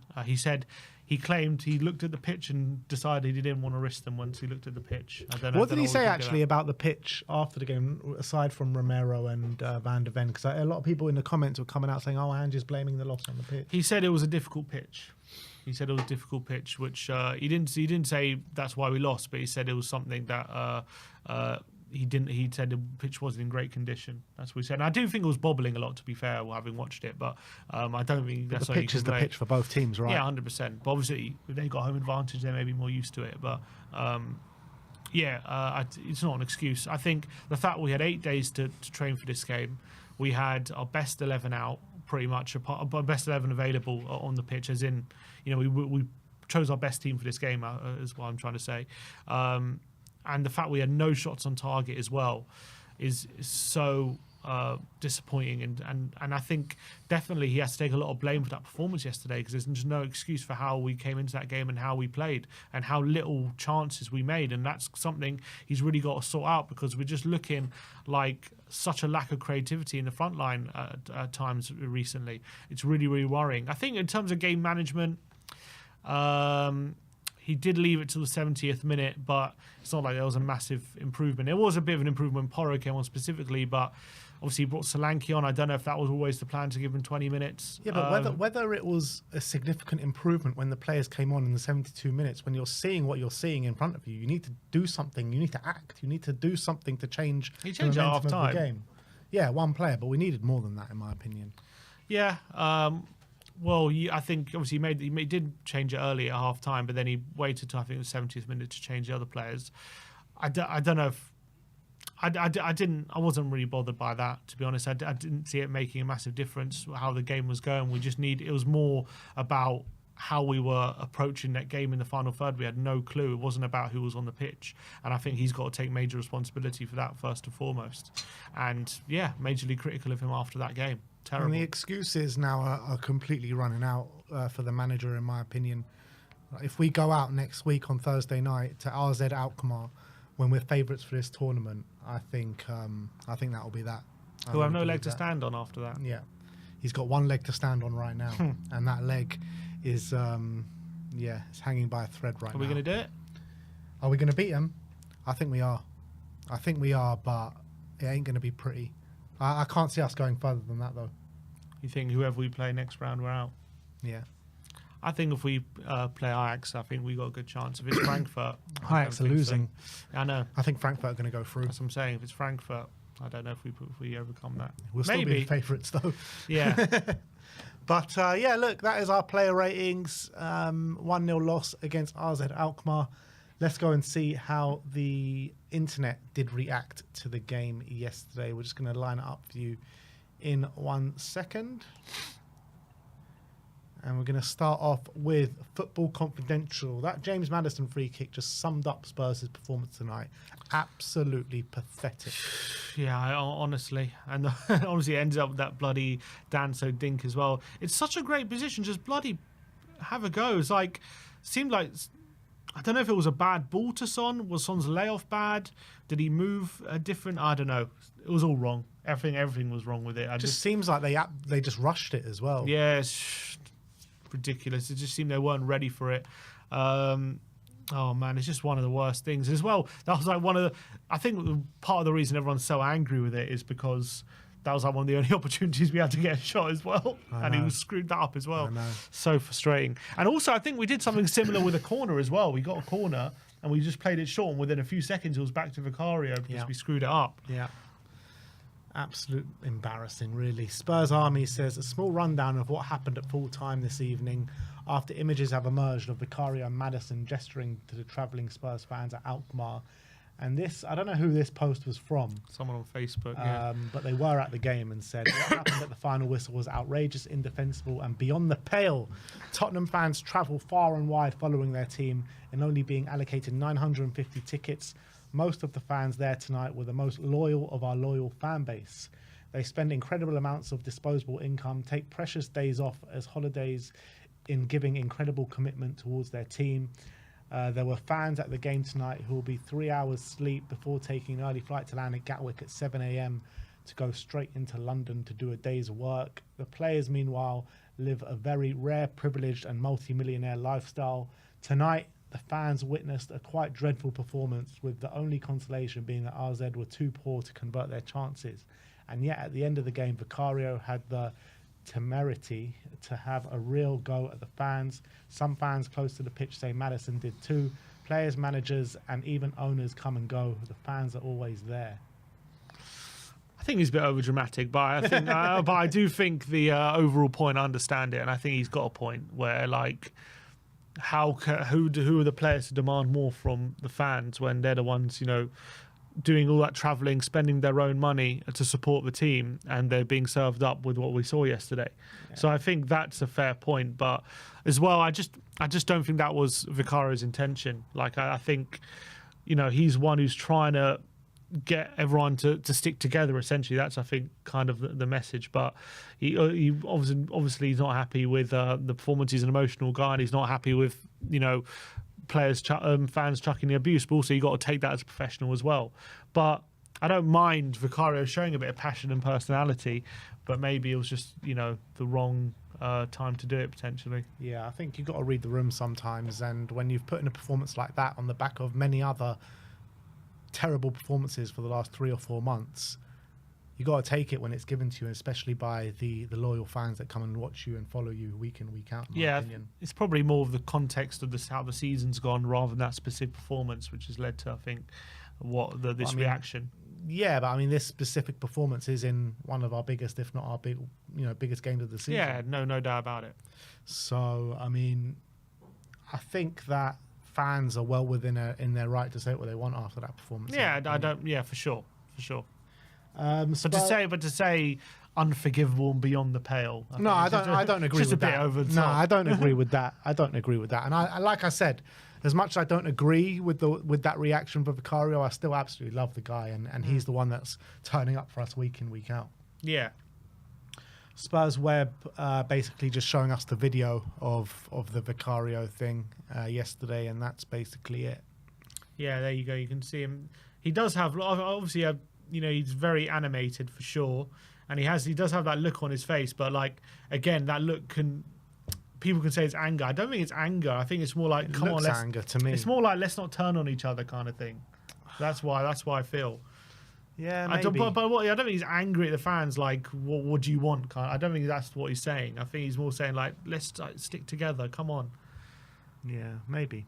That's more the feeling I get. Because of like where he comes from, Italy, it's like a completely different mentality to like kind of English fans, and like you can come off very aggressive, you know, as a passionate man like him, when maybe he's not trying to put that across. But you know, that's maybe being kind to him. I don't know.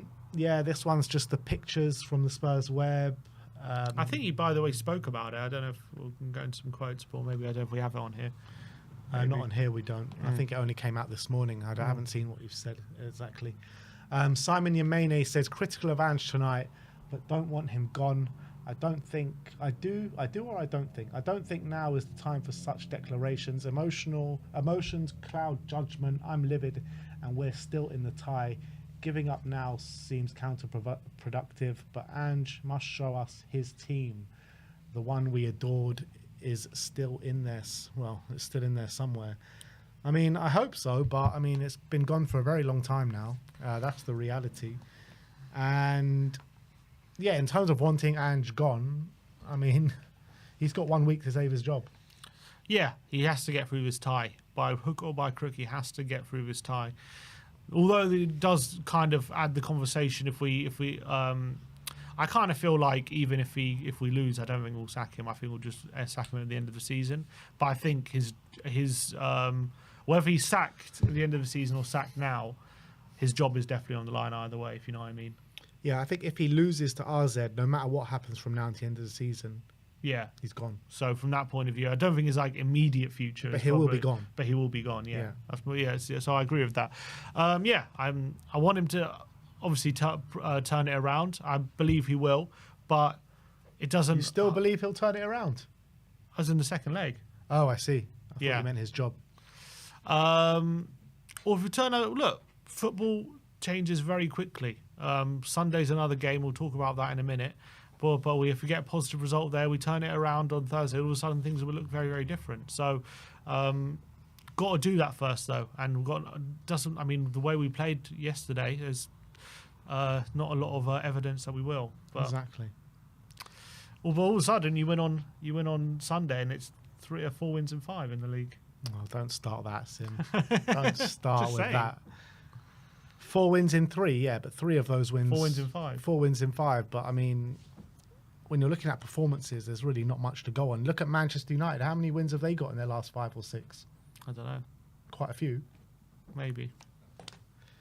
But he has to turn it around on Thursday, is my main point. Yeah. We need to see coherent performances that kind of, suggest to us that the players are doing what the manager wants, because we're not seeing that at the moment, even in the wins. JAIP says, interesting tactical analysis from Madders there. He's totally right too. Let's see if we can lip read this. Anyone out there what do we think he's saying in the comments? It's always the same play. He definitely says same play at the end. It's always the same. I don't know what he's saying at the start. Always the same play. Something like every game. I'm pretty sure he says something every game. Every game. I don't see every game, but I definitely see same play. Maybe every game. Whatever it is, it doesn't seem like he's happy with what he's seeing on the pitch at the moment. Well, it's definitely not good, someone says. Yeah. He ain't praising us, that's for sure. I get that's definitely true. And to be fair, the way the game was going, I can understand that as well. He's been taken off. He hasn't impacted the game. But he's also a very emotional guy, isn't he, Madison? Yeah, for sure. Son doesn't look happy as well. He looks a bit despondent on the sidelines there. Yeah. But do you think he's purposely not covered his mouth? Don't know about that. Maybe. Seems to cover his mouth a bit after saying it, though, doesn't he? Maybe he's just feeling his face or something. I don't know. Yeah, I don't know what to make out of that. I don't know. It's just a bit conspiratorial. Yeah. And you know me, I love a conspiracy. You do love a good conspiracy. I don't read too much into that one. CM Tem says, the last time we lost 1-0 in the first leg to a Dutch team in Europe. Come on. And we still didn't win the cup. Even then, even our most glorious of glory days, it's still not us winning a trophy. Blue Deer saying, this was me watching the game. Look how depressed they look on that sidelines, man. It's just so hard to see someone like Sonny like this week in, week out, when we know what, he's such a happy-go-lucky guy, isn't he? I know, but it's hard to be happy right now, I think. Yeah. Blue Deer as well. Bergval apologising to the away end last night, obviously. How many apologies have we had? Every week. In away games, players putting their hands up. Who did it? Didn't Vicario put his hand up for one of them not so long ago? Yeah. Who else? I'm trying to remember. We've had a few. We have had a few. It's getting Bro, it's hard to keep up when it happens every week.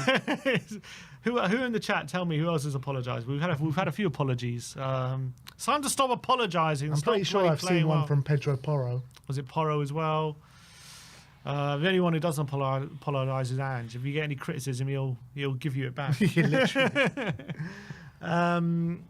HLTCO says, most Spurs fans I follow and interact with on here seem to be of the same opinion. They desperately wanted it to work with Postecoglou, believed that it would click given enough time, but aren't seeing signs of a corner being turned. It's not pitchforks, it's sad resignation. And I think that's where a lot of people are at. Is that where you're at? I think I've been at that for a long time, not to be honest. No. My pitchforks have gone a long time ago. I had the pitchforks out when it looked like Spurs could potentially get embroiled in a race, and then I put them away and just resigned to the fact that it's never going to work. Yeah, that's fair enough. And I think that is fair, to be fair. There aren't, even when the players come back, I know the results have been a bit better, but there's not enough signs yet to suggest that we've really turned a corner yet, and it's getting materially better that we can actually, build on it yet. And that is a massive concern as well. I do think it's been a bit better since, apart from yesterday, obviously, since the injuries have returned, but it's still not enough to suggest it's, especially off the back of yesterday, to suggest that we're, just because these players are back, it's all going to be hunky-dory. And this is what I kept saying during this run, when you kept saying, when the players are back, it's going to be a different story.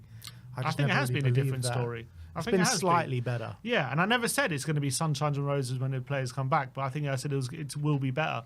And I think, we still need to see Romero and Van der Ven back as well. But, yeah, off the back of yesterday, that was seriously concerning. Yeah, even the biggest of Ange inners after yesterday can't be saying too much today. No, it was bad. But I still think we'll turn it around in the second leg, and then we go again. Jack THFC saying, Ange has spent the last 4 months crying about fixture congestion and injuries. He finally gets an 8-day break between games and gets multiple players back, only to put on one of the worst performances of the season. Sack this person. Yeah, I mean, he's not wrong, to be fair. He's not wrong. You can't give all these excuses and then you take them away and what are you left with? So if you're blaming those factors, then it's difficult to, that when you have a poor performance like you did yesterday and those factors aren't a factor, essentially, to defend yourself. I've seen better performances in the height of the injury crisis than what we saw last night. Yeah, and don't disagree with it. Don't disagree. Even when we were playing 2 games a week. Mm-hmm. Alex THFC saying 0 shots on target, 57 minutes in versus a 6th place Dutch side. We haven't had a game in 8 days, and it looks like RZ are the ones who have had 8 days off. This RZ Alkmaar's 3rd game in 8 days, embarrassing. Not only was it their 3rd game in 8 days, they had a cup semi-final where they got taken all the way to penalties. Then they lost at the weekend, suffering maybe from that game 3 days prior. And then they come up in a big European night against Tottenham and play us off the park. Yeah. And can't really say anything to that. Yeah. Spurs Web says Solanke looked in serious discomfort coming off the pitch. And yeah, Ange did say he's a bit sore, but that's always a worrying sign when Ange says that. Yeah, he did look very bad coming off the pitch. Yeah, let's hope it's just an impact injury and he's all right, but who knows at this point. The way our luck's been with injuries, he's probably out for the season, but we'll have to wait and see. Yeah. James says, how Tottenham Hotspur take these opportunities. That's just another one of the free kick. Yeah. Shambolic. Hotspur Reports was trying to lip read, and it says, this is me trying to lip read. But it looked like Manners was saying how every game is always the same play. I mean, it does look like that, though, doesn't it? It did look like he was saying that, yeah. Yeah. And that's it. that is all we have from Reacts from the disastrous 1-0 loss at RZ Alkmaar. Hopefully, we can turn it around in the second leg and find some sort of energy and cohesion to go against Ajax or Frankfurt in the let's just concentrate on ours then first. Yeah, that's the main thing. Get through that tie and then see where we are when the games come around in April. Obviously, it'll be after international break, all these different things, but so disappointing to play like that. It's just can't really find any excuse for it. He's trying so hard to find the excuses. And you know me, I try. Trying so hard to find the excuses. If there's an excuse, I'll find it. But even Sim can't find an excuse after that. But Sunday's a new day. Today's a new day as well. Today is a new day. And today's still fresh and raw, but Sunday, that's when you can start thinking about the next game. All right, and we are going to start looking ahead to the next game. Tottenham against Bournemouth at the Tottenham Hotspur Stadium on Sunday. We're going to get into our predicted lineup first and foremost. But just before we do get into that, let's go give a quick shout out to our sponsors that show us a lot of love in Stocks FC, the football trader platform. If we go and have a look at how our stocks are doing right now, still Richarlison leading the way for us. Maybe we should sell him because he's doing very well at the moment, leading the way 60%. Romero's on the way out. We saw Mamouche and Spence on the way up. Sade's on the way out, but Maddison's now dropped, unfortunately. Probably just because of that free kick. Probably. I think I'd sell him after that free kick. Alisson, how is he down after his performance at PSG? What a performance that was. One of the best performances. Saying, well, Solanke being re-injured. That's difference, right? PSG took Liverpool to the cleaners and they mustered up something and found a way. RZ took us to the cleaners, particularly in that first half, and we just couldn't muster up anything. Yeah, and we conceded the goal, and they didn't. Big difference. In terms of the IPOs, it's still Marlon, Lacroix, and Murphy. How are they getting on? Yeah, 1,500 of Murphy has been taken, and yeah, Lacroix, I did think 1,284. Big up to you, George, and Marlon sending in 3. So Marlon could be an interesting one. Sevens all round. 2 days left of that. So if you want any of those players, you've got 2 days left. Let's move on to the player ratings. 1-0 against RZ. But yeah, this is the Football Trader platform. It's a great tool to play. It's very fun, and there's definitely money to be made. So if you use our link in the description below and QR code, which will be on screen very soon, you'll get 5 free loan players into your wallet to get you up and running on Stocks FC. So get in while you can, guys. So let's get into this predicted lineup. And let's start off talking about the squad and where we're at the moment going into the Bournemouth game. Yeah, so Kulusevski's definitely ruled out. So is Dragoshin and so is Richarlison. He said Van de Ven and Romero definitely in contention to play. Potentially both of them will be getting minutes, he said. So I don't know who's going to start or which isn't going to start, but they're definitely available after. He said he didn't want to risk them on Thursday due to the pitch condition. He didn't like it, so he said he didn't want to risk them. Ben Davis, he says he hopes to be available for Sunday as well. He said he's back training and hopes to be available. And Dom Solanke took that knock at the end of the game. He said it looks like a sore one. He hasn't ruled him out for Sunday, but he has just got to make sure when what the conditions in when the injury settles down and see what kind of impact it is. If it's anything, it doesn't look too serious, he said, but they don't really know for sure. But he hasn't ruled him out for Sunday. Yeah, it's going to be interesting to see which way Ange does go with it, with a big game on Thursday. Who gets rests? Who plays this game? It's going to be a hard predicted lineup, in my opinion, to think about. But we know for sure the goalkeeper is going to be Vicario. I was going to say, could he even play Kinski? Could he even play Kinski? Because Kinski's not been playing at all at the moment. Kinski's come to play. He's come to play. He has. Does he? I think Kinski will play again this season. I don't think it's going to be Vicario for every game, but I don't know when it's going to be. I don't think it's going to be this game. So I think Vicario, he's just in too good form. You can't leave him out right now. And he's saving us so often. So I think Vicario's got to start. Yeah, in terms of the fullbacks, You know what? Let's start off with the centre backs. Actually, I think in terms of the centre backs, I've got a feeling that they're both going to play. You think Romero and Van der Ven? I've got a feeling. I think Ange even alluded to it in his press conference. He said they'll didn't both he? get minutes. He Yeah. said Maybe they'll both play off the bench, but I got a feeling that I think one they of might play. Will they both start? He'd just bring them back into the fold straight away. maybe one. Maybe it'll be Danso and Van der Ven, or Danso and Romero then. Yeah, So I got a feeling Gray is going to play at fullback. You reckon Gray at fullback in this Yeah. game? I reckon. Yeah, I reckon. We said Romero last time, didn't we? Would start, and he didn't. Let's go Danso and Van der Ven. Danso and Van der Ven, we're going to go. Romero on the bench. Yeah. Up against Evan Nilsson's back for Bournemouth. Yeah, well, they're going to need the Tough. aggressive nature of Danso, that's for sure, in this game. In terms of fullback, I got a feeling it will be Archie at right back, in line for Pedro Porro to start the game on Thursday. Archie at right back. So you think he rested Porro not to play him on today? Yeah. On Sunday? Why? Because I got a feeling that, he rested him in line to play with this game, but then I think he saw how vital he was to us in the last stage of the game. So I feel like he's going to give him even more rest and hope he's, at his best on Thursday, because he knows how important Thursday is. I think he would. I think he is going to start Porro, but I don't mind going for Gray. See how he does. Obviously, he's another player who's played a lot, but he's not going to. Yeah, Gray's not going to play on Thursday, is he?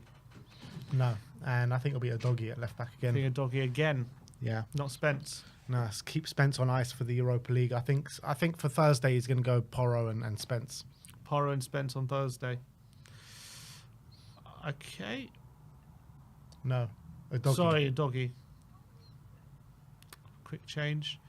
I don't know. I feel like maybe a doggy's played a bit too much recently. Maybe he'll want to give him a rest because he's played a lot since he's come back. And he'll have a rest on Thursday. Yeah. Okay. So doggy's going to start on Sunday. We're going for. In the midfield, I got a feeling it's going to be a return to the lineup. Oh, actually, it's got to be Bentancur, doesn't it? Because he's suspended Yes. for the Europa League. Which I'm confused about because I thought it got wiped out after the group stages, but apparently not. No, they got a player that's suspended. Well, they had two, Shorty Classy, and their right or left back was also on a yellow. So how many yellows is it to get suspended? Don't know. So we're going to go for Bentancur to keep his place Yeah. in the Seeing team. as he can't play, and Basuma's going to have to play probably that game on Thursday. Bentancur in. Sarr? Yeah, I want to see Bergvall being given a rest in this game, so I think Sarr has to come in the 8. In the 10, it's going to have to be Maddison, isn't it? We have no Decky. It's either Maddison or Bergvall. It's either Maddison or Bergvall. Yes. Unless he goes Basuma as well. Or unless he wants to put Gray in the middle and play Porro. There's not enough creativity there. If you do Yeah. that. You need some sort of creative. But Maddison's also definitely going to start on Thursday as well. Yeah. Yeah, we'll put Maddison in. Maddison has to play. Pape, Maddison, Bentancur. He's going to have to step up. Now, Here it gets a bit interesting. Yeah, on the I think Odebear probably gets a start on the left. yeah, I agree with that. Odebear on the left. On the right, I don't think Brennan starts. Is there a chance? Tell on the right. Yeah, is there a chance to tell on the right? That means Sonny has to start up front unless he starts Scarlett. Is he going to start Scarlett? Or maybe Mikey Moore? I think he very well could start Scarlett. Scarlett. I would actually start Scarlett in this game. I don't see a reason why not. If you tell me a reason why not, because Sonny hasn't done it in the number 9 this But season. he can still score goals in the Premier League. We don't know if Scarlett could do that yet. Yeah, well, what's the point? We've got nothing to play for in the Premier League, so why not give it a go? I'd rather try to keep Son off the bench if we can. Yeah, I agree with that. One other one you hate me to bring it up. Timo. Timo. Turbo Timo. Timo up front. Nah, I'll go Scarlett. Did it against Tamworth. Yeah, and look how that worked. The only other option would be obviously if Slanky's fit. Yeah, I don't think he will be. I reckon he might be on the bench again. Hope so, but I don't think he will be.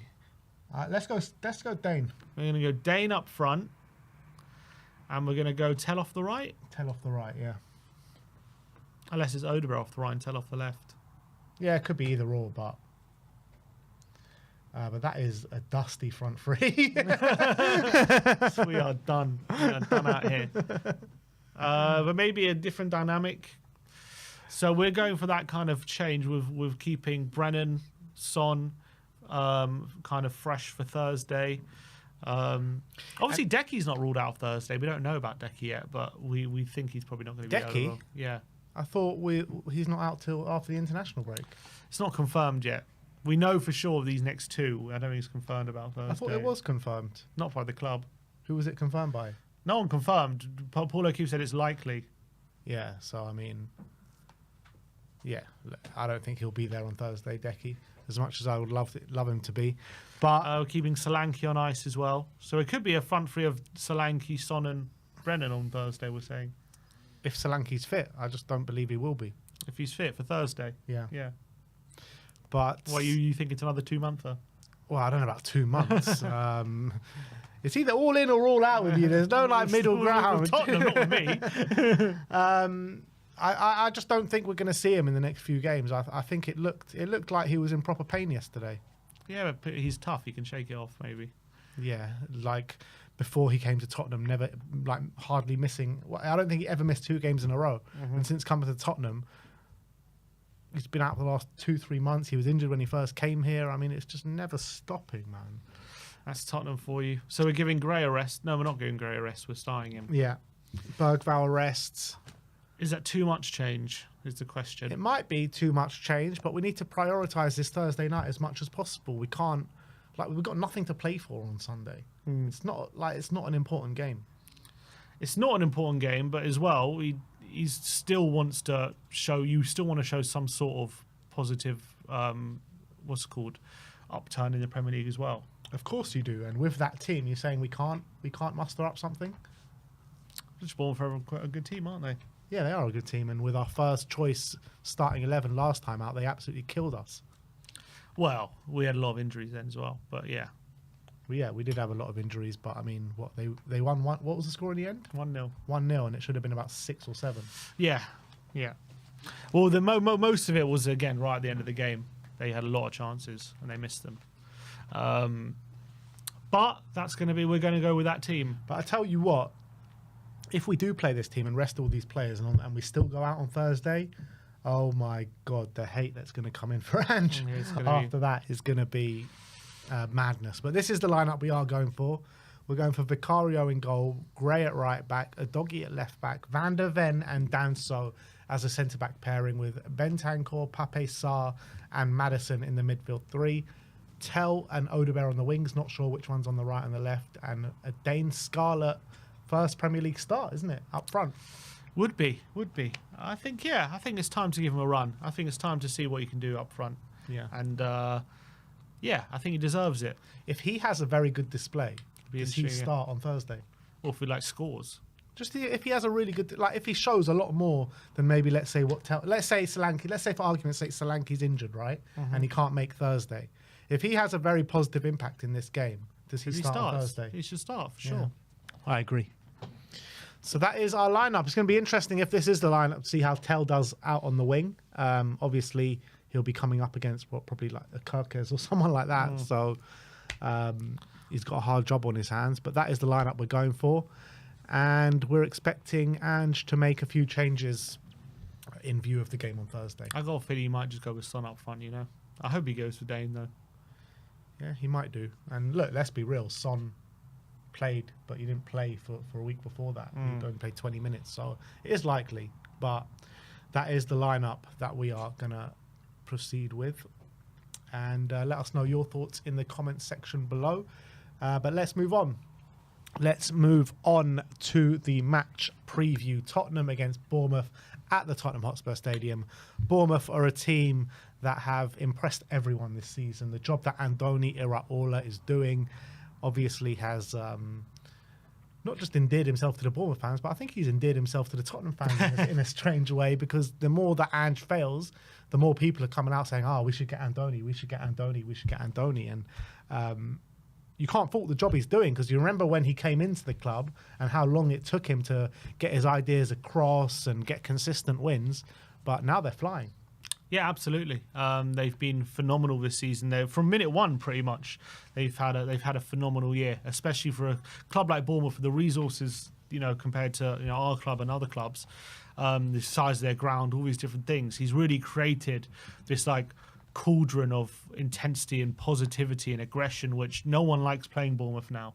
Every time a team comes up against Bournemouth, you're in for a game. And he's come up with this kind of way of playing, which is very chaotic, very kind of energetic, transitional, but it disrupts even some of the best defences. You saw when they played Arsenal, when they played them at home, how Arsenal really struggled to handle them.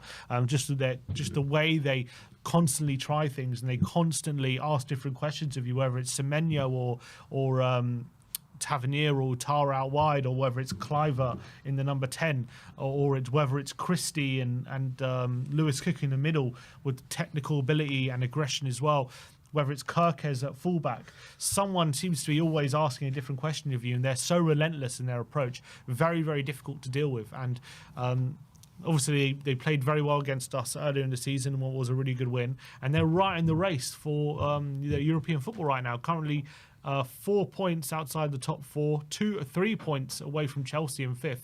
So they're right bang in that race right now. Here's a hot take for you. Bournemouth are going to finish above Forest this season. You reckon? Yeah. They're currently 5 points away from Forest. And it's just mad, because Forest were in a title race at some point, and now Bournemouth are only 5 points behind them. And I think the momentum is more with Bournemouth than with Nottingham Forest at the moment. Well, Bournemouth have lost 3 of their last 4. Yeah, it's true. But Forest as well have won 1 of their last 5. So you look at the losses that Forest took, 7-0 drubbings and big defeats. Bournemouth beaten 5-0. Exactly. 5-0. And the games that Bournemouth are losing, one of them was against Liverpool, by the way, so you've got to say that. And the other ones, was a tight 2-1 against Brighton, where it could have easily gone the other way. A 1-0 defeat when Bournemouth were down to 10 men from early on in that game. So, I mean, you're looking at the losses that Forest have and the losses that Bournemouth have. I think it's a significant context there to tell the story of the game. Yeah, they're still not playing too badly. Obviously, in the FA Cup, they just about scraped through against Wolves on penalties. So it wasn't the best performance, but they're still obviously playing really well. It seems like a team who've also suffered, a lot of injuries this season, especially lately.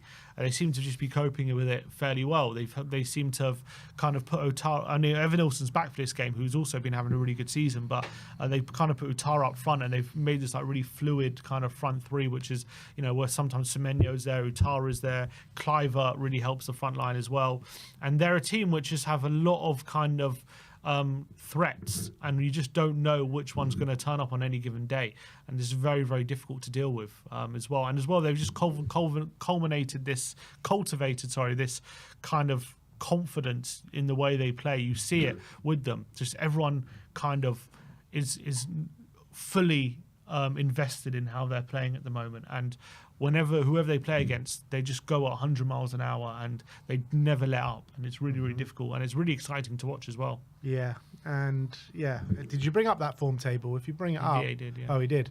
Who I love in this Bournemouth team are the 2 centre backs, Zabriani and Dean Hyson. I love these 2 players so much. I was banging the drum last summer saying Spurs should bring in Dean Hyson, and now it looks like he's being tracked by all the big teams in the world, Real Madrid, Liverpool, what have you. I'm telling you, these 2 players are top. Zabriani as well. He was another player years back. I was kind of laying into who we should bring in. We're not playing RZ on wrong Sunday. Lineup, yeah. We're not playing RZ. We are playing Bournemouth. But I think their whole play all stems from the back, all stems from these 2 guys.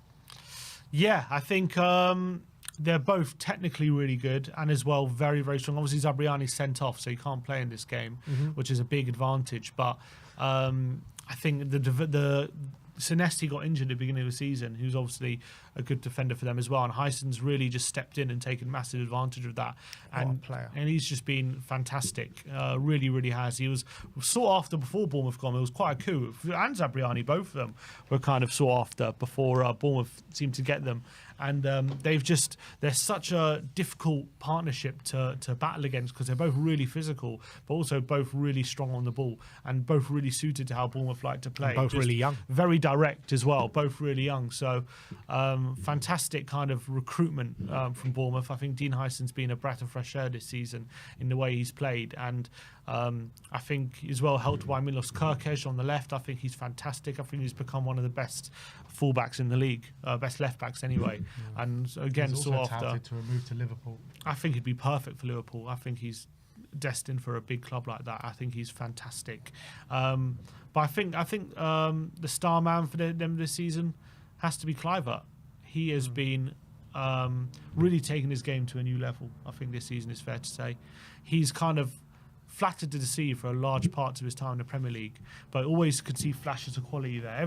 During his whole career, his career seemed to be going nowhere for a bit, and now you look at him, and he's been one of the best number 10s in the league this season. He was a bit of a journeyman before last season. You know, the last 4 years before that, played at a different club each season, whether it be Roma, Leipzig, Nice, Valencia, and he's really seemed to have found a home in this Bournemouth team, and Andoni Iraola has really got the best out of him.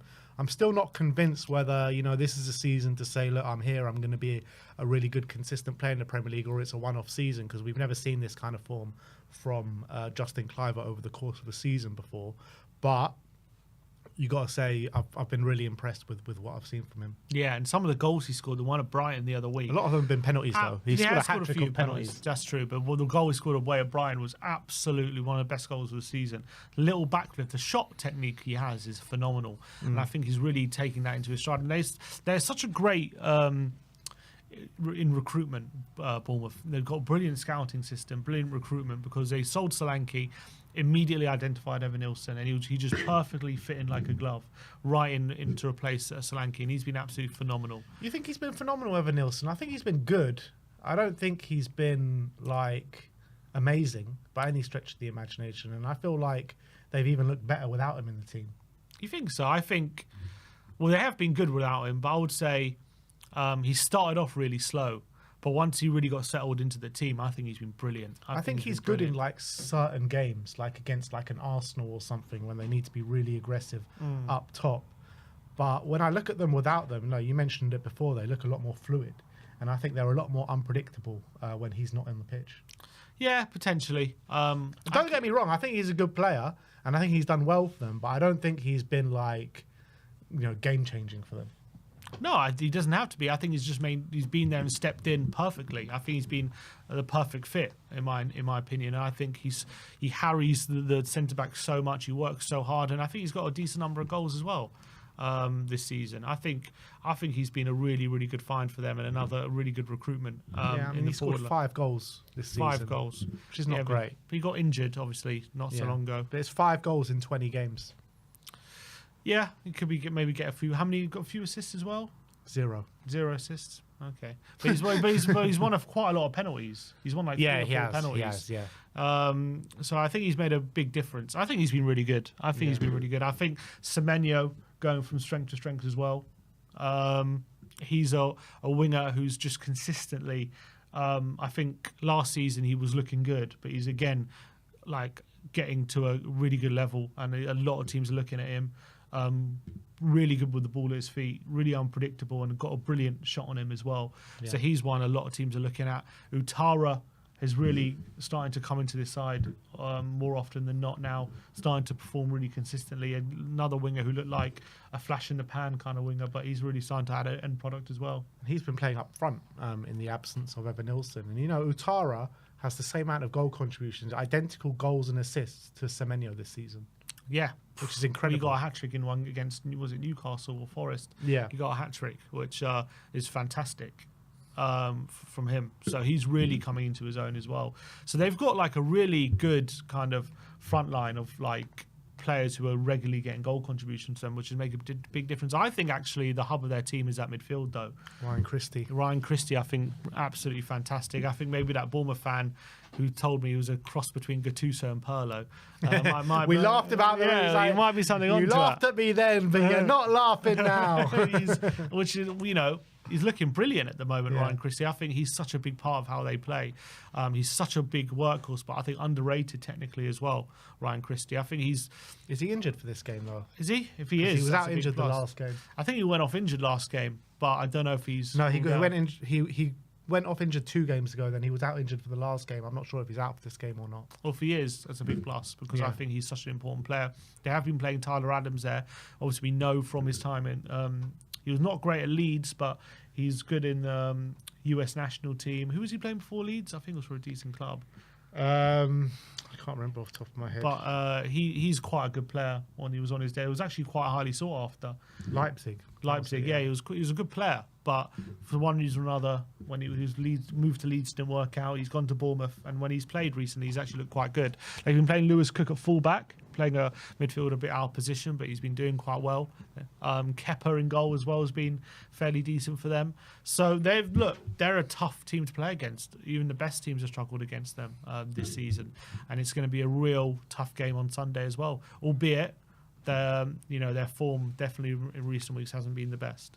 Yeah, it hasn't been the best, but I think they've kind of kept up their standards in terms of performance level, in terms of even if they're not getting the results. I think there's been a dip. I do think there has been a dip. You think so? 'Cause Yeah. the 2 games that they lost were mainly because of the red card and a game against Brighton, which could have gone either way. But against Wolves, they were already struggling before the red, but the red made it worse, obviously. Did he get sent off like 20th minute or something? Yeah, but I'm saying Wolves started that game quite well. Yeah, but it's still only 20 minutes in a game. Yeah, but I'm saying Wolves were the better team before the red. Yeah. But and they struggled against Wolves again in the cup and just about got through on penalties. Yeah. And I thought they lost, I think deservedly lost to Brighton, to be fair, albeit it was a fairly even game. I think Brighton probably just edged it. And then Liverpool, obviously, they could have got something out of that game, but they lost. That wasn't maybe a bad performance. But I do think compared to how they were playing a bit before that, when they were winning, at St James's, they beat Forest 5-0. They were playing some really good football. I feel like over the last few weeks, it hasn't quite been as good. That's fair enough. I mean, it's hard to keep up those 5-0 and 4-1 away at Newcastle kind of form. But now they're losing for a long stretch of time. Yeah, they have lost a couple of games, but when you're coming up against this Bournemouth team, you're always in for a scrap. You're always in for a fight. Yeah. We have lost twice against them over the last 5 games. It did seem like at some point whenever we played Bournemouth, it just ended up at 3-2, winning or losing. Obviously, we won 3-2 away. Being 2-0 down that game. Yeah.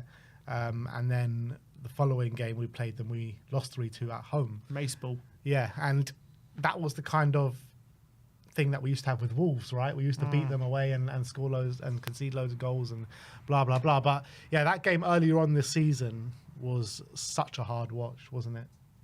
Yeah. If I remember rightly, that game, obviously, I remember for about an hour, it was a fairly even game. I think they obviously scored from a corner. And then Maddison had a couple of opportunities. He didn't take them. I think they were the better throughout, to be honest. And then definitely we made some changes with like 20 minutes to go to really go for it.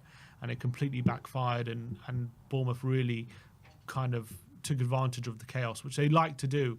When it turns really transitional, and they were just pummeling us on the counter, and it could have been a lot worse than the 1-0 if it wasn't for some big saves from Forster and things like that. But I remember feeling for a large part it was quite an even game up until the last bit. But Bournemouth did play well throughout.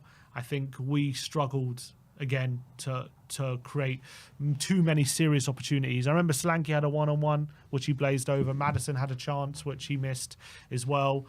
And also the corner we conceded was just sloppy, completely through the back post. Hyson with the header. And we got lucky that it was only 1-0 at the end of it.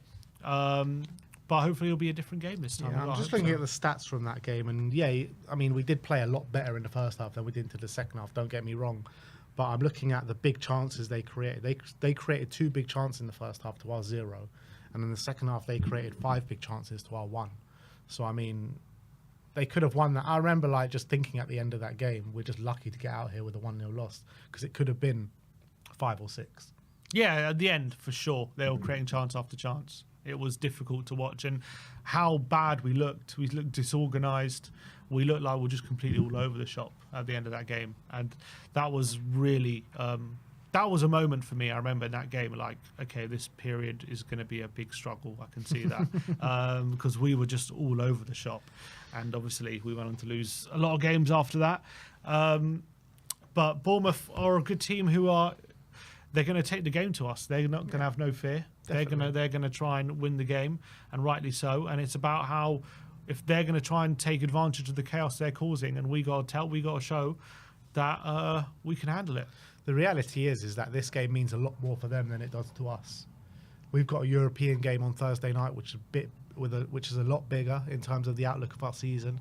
They're 7th, only 5 points behind Nottingham Forest in 3rd place. So they've got, you know, a realistic chance that if they play their cards right from now to the end of the season, they can end up in the Champions League spaces.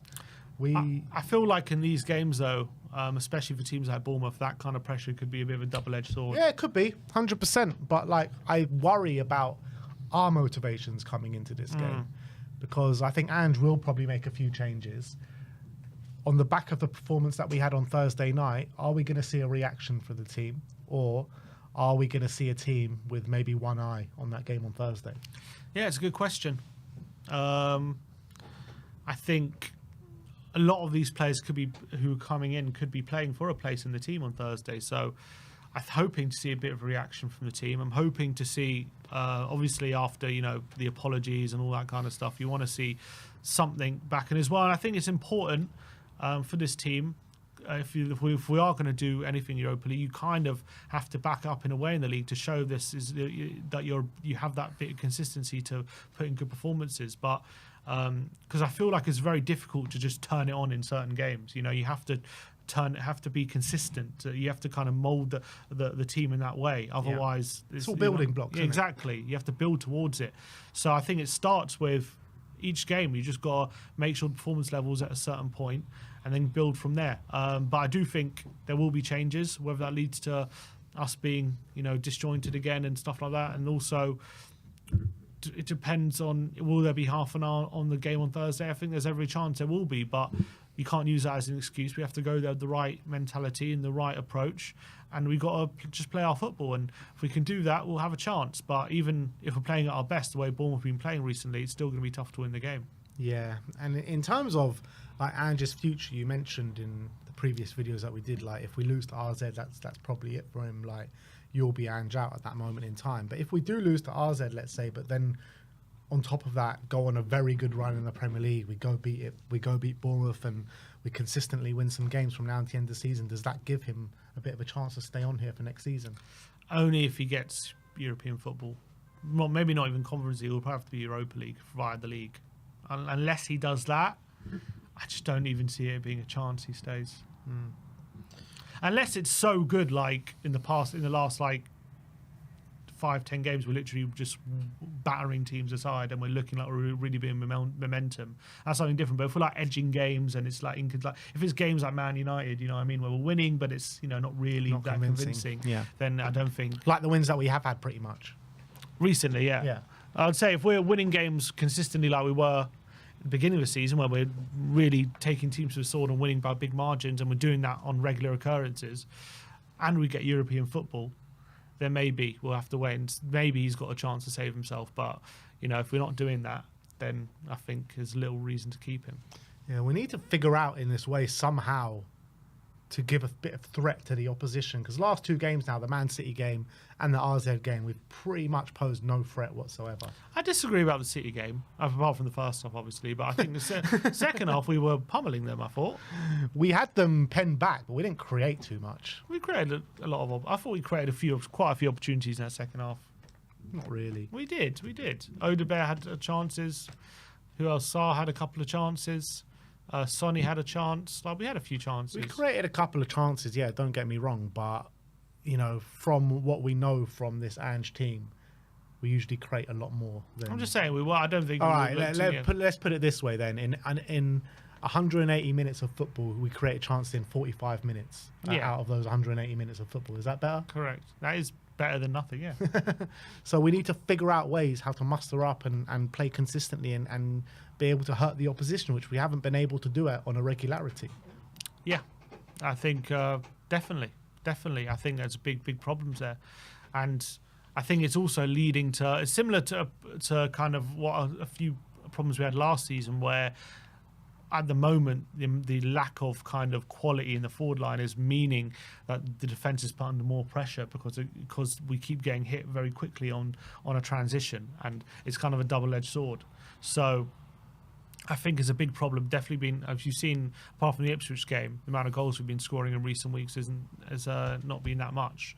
So we need to find a different kind of approach at the moment. We need to have more strings to our bow, and at the moment we seem too easily nullified. And how do you see, maybe if Tell does have, a game on the wing, we put him on the wing in this game, like with what we saw of him on the wing of Villa, do you believe that he can have that desired impact? On the wing? Yeah. I do. I think he's a good player. I think it's all about him just getting caught up to speed with how we play, the fitness he needs, and as well caught up to speed with the intensity of the Premier League. Obviously, I know it was Europa League on Thursday. He still struggled there, but I think it just needs a bit more time. I don't know about Sunday specifically, but I think overall, if we keep playing him, talking about Sunday. I don't know about Sunday if it's going to have the desired effect, specifically in that game, to be honest.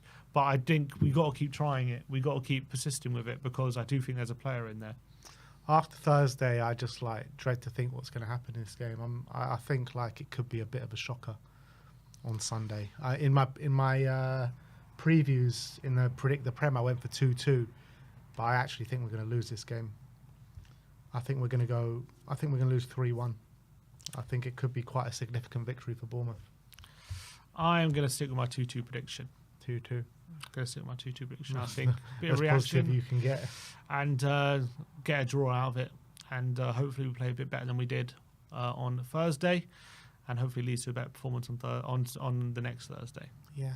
So that is our match preview. That's our score predictions. I want to know your score predictions. Put them in the comment section below. Sim is going to be on the watch along with George, debutant on the watch. Oh no, debutant with Sim on the watch along on Sunday. So he's already done one with Ashmatic, which was it also against Bournemouth? No, it wasn't against Bournemouth. Brentford, that was it. It was definitely a B. Yeah. But come and tune in to them on Sunday. I'll be at the game, getting all the. I thought you were about to say getting hammered. Probably will be getting hammered as well. But getting hammered on and off the pitch on Sunday. But no, I'll be getting all the various things from inside the stadium for you guys. I was about to say I'm looking forward to it, but I'm not too much looking forward to it. I'm looking forward to seeing friends and Sunday you'll be looking forward. Yeah, of course I will. You should have seen me. You should have seen me Thursday at the start of the watch long. I was buzzing. Absolutely buzzing, only for them to drag me all the way back down. But look, let's hope for a positive performance. Let's hope for 3 points, and we'll see you all on Sunday. Like, subscribe, and comment. And as always, come on, you Spurs.